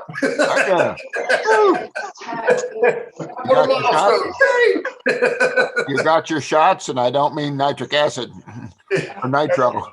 Yeah, I'm scheduled to get my first zap this week, towards the end of the week. So good, take it. Find out half price down here on Johnson & Johnson shots. Yeah. we had a girl at work that had that, and she was pretty messed up there. Not doing well. Right. Beautiful. Yeah, beautiful. It might be Norm. Hey, Chris. Yeah. My son and his wife get home from Wales on Friday. Really? You've been over in Europe 6 straight years. There you go. That's going to be a welcome home party and then some. Oh, well, we don't know how. He's gone into a special room. I don't know how long he's going to be there, or whether I don't know what the process is, but we're getting back on U.S. soil. We can take care of him. I can still whoop his ass too, Chris. There you go. Hey, mine's 6'6", and every time I grab his hand, squeeze it, he yelps. So what's that tell you? The old man's got 30 years on him. I'm still beating him up. Mine's down from 270 down to about 235 now. So he's eating the right stuff. Well, he's a gourmet cook. Mine kind of took a double dose of plant food. Okay, you know how big I am. I'm like 5'10" and about 190 pounds. Well, yeah, well, he's 6'6" and 320. He's fed well. You can handle him. So, you can handle him. Just there you go.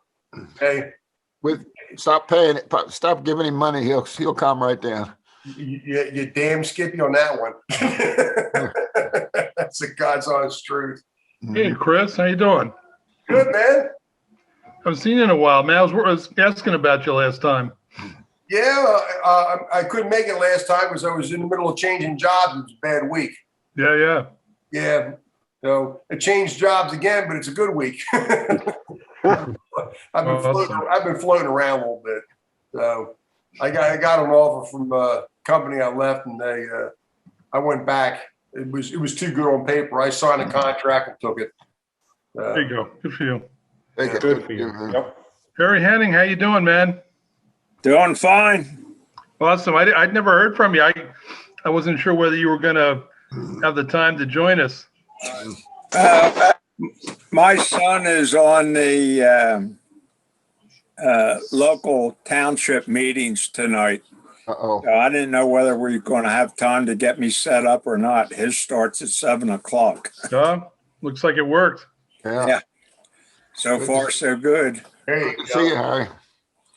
I was going to ask you to talk a little bit when we get started about the whole part situation, where it's going, the things you're working on, that sort of stuff. A lot of guys are interested in what they're going to do to keep their trains running. We're working primarily on a new caster up in Scranton for our wheels. And I know I've been promising some of the American Fly road gauge wheels with the wraparound rims for a while. We finally got the rims, courtesy of Joe Mania. He punched out the rims for us. We finally got them nickel plated, assembled this week, and now we're shipping both the electric wheels for the Flyer O gauge and the steam engine wheels. Awesome. Right now, we're waiting for Lionel standard gauge electric, the geared wheels. I have a ton of plain. I thought I had another box of geared, but they disappeared somewhere. They're somewhere, right? Yeah. Yeah. We are working with Ryan down at MTH and a couple of my fellows to supply pre-war parts, O gauge and standard, eventually in late summer. It'll be new numbering system for the parts versus the old MTH. And there should be a good supply of parts available. Where's he getting them from? China? That I can't say yet. Okay. We're working on different places. Good. Some of the stuff will be made here in the States. As you know, we bought the MEW stampings, right? Tooling. The big thing now is Joe Mania is a one-man operation. I gave him all the stamping stuff. Yeah. But trying to sort out the different pieces to make one piece is unreal. Yeah. He's on the call, by the way. Yeah. Yeah, he's here tonight. I bought out T-bolts couplers for standard gauge and O gauge, but he had no latches. And I finally bought all the latches off of Jill Cisco. So we're able to put couplers back together again. Oh, and thank you very much, Harry, for getting me my couplers. Yeah. I was desperate. We also bought out the standard gauge collector plates with the Lionel nameplate numbers from Agnes up at George's T-bolts. So we'll have a good supply of those. We just made a deal with Jill Cisco. Her father, or uncle, I guess it was, Art Rosenthal, used to make a lot of the stampings and cast parts. And we got all the O-gauge pantograph parts with the bar. So they'll be available soon as we get them assembled, and we'll get some of them nickel plated.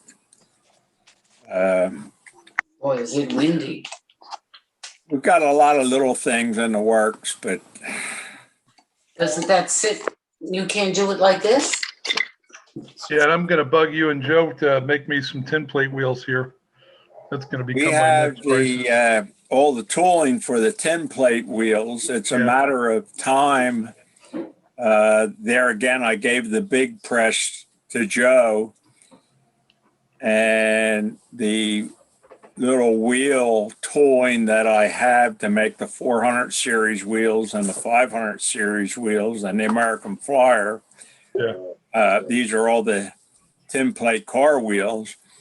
They won't fit in my little press, so it's up to Joe to find time to run this stuff. Right. I don't know when we're going to come up with the wheels. Okay. I'm going to keep bugging you guys because I'm really running out quick. I just did a. Hey, Jim. Yeah. Jim, did you see the guy the other day that wanted trim for a 392 tender and they wanted nickel trim for a 392 tender? He wanted a boiler. I thought he wanted the trim, of which there's none. Yeah. Man, is that, I don't know how many of those things he made. Yeah, Harry, I have a small room full of mostly original parts. Some of this, some of that, some of the other. If something special you need and I have it, of course, we can move it. I don't have great volume. Thank you. Glad to help. Jim, I've seen a handful of different size wheels, 200, 400s, 300s on eBay, but they're small quantities. Yeah, see, I just did 24 passenger cars. That's 200 wheels right there, just right out the inventory. So, it's, I'm looking for, I got a standing order for 1,000 wheels. So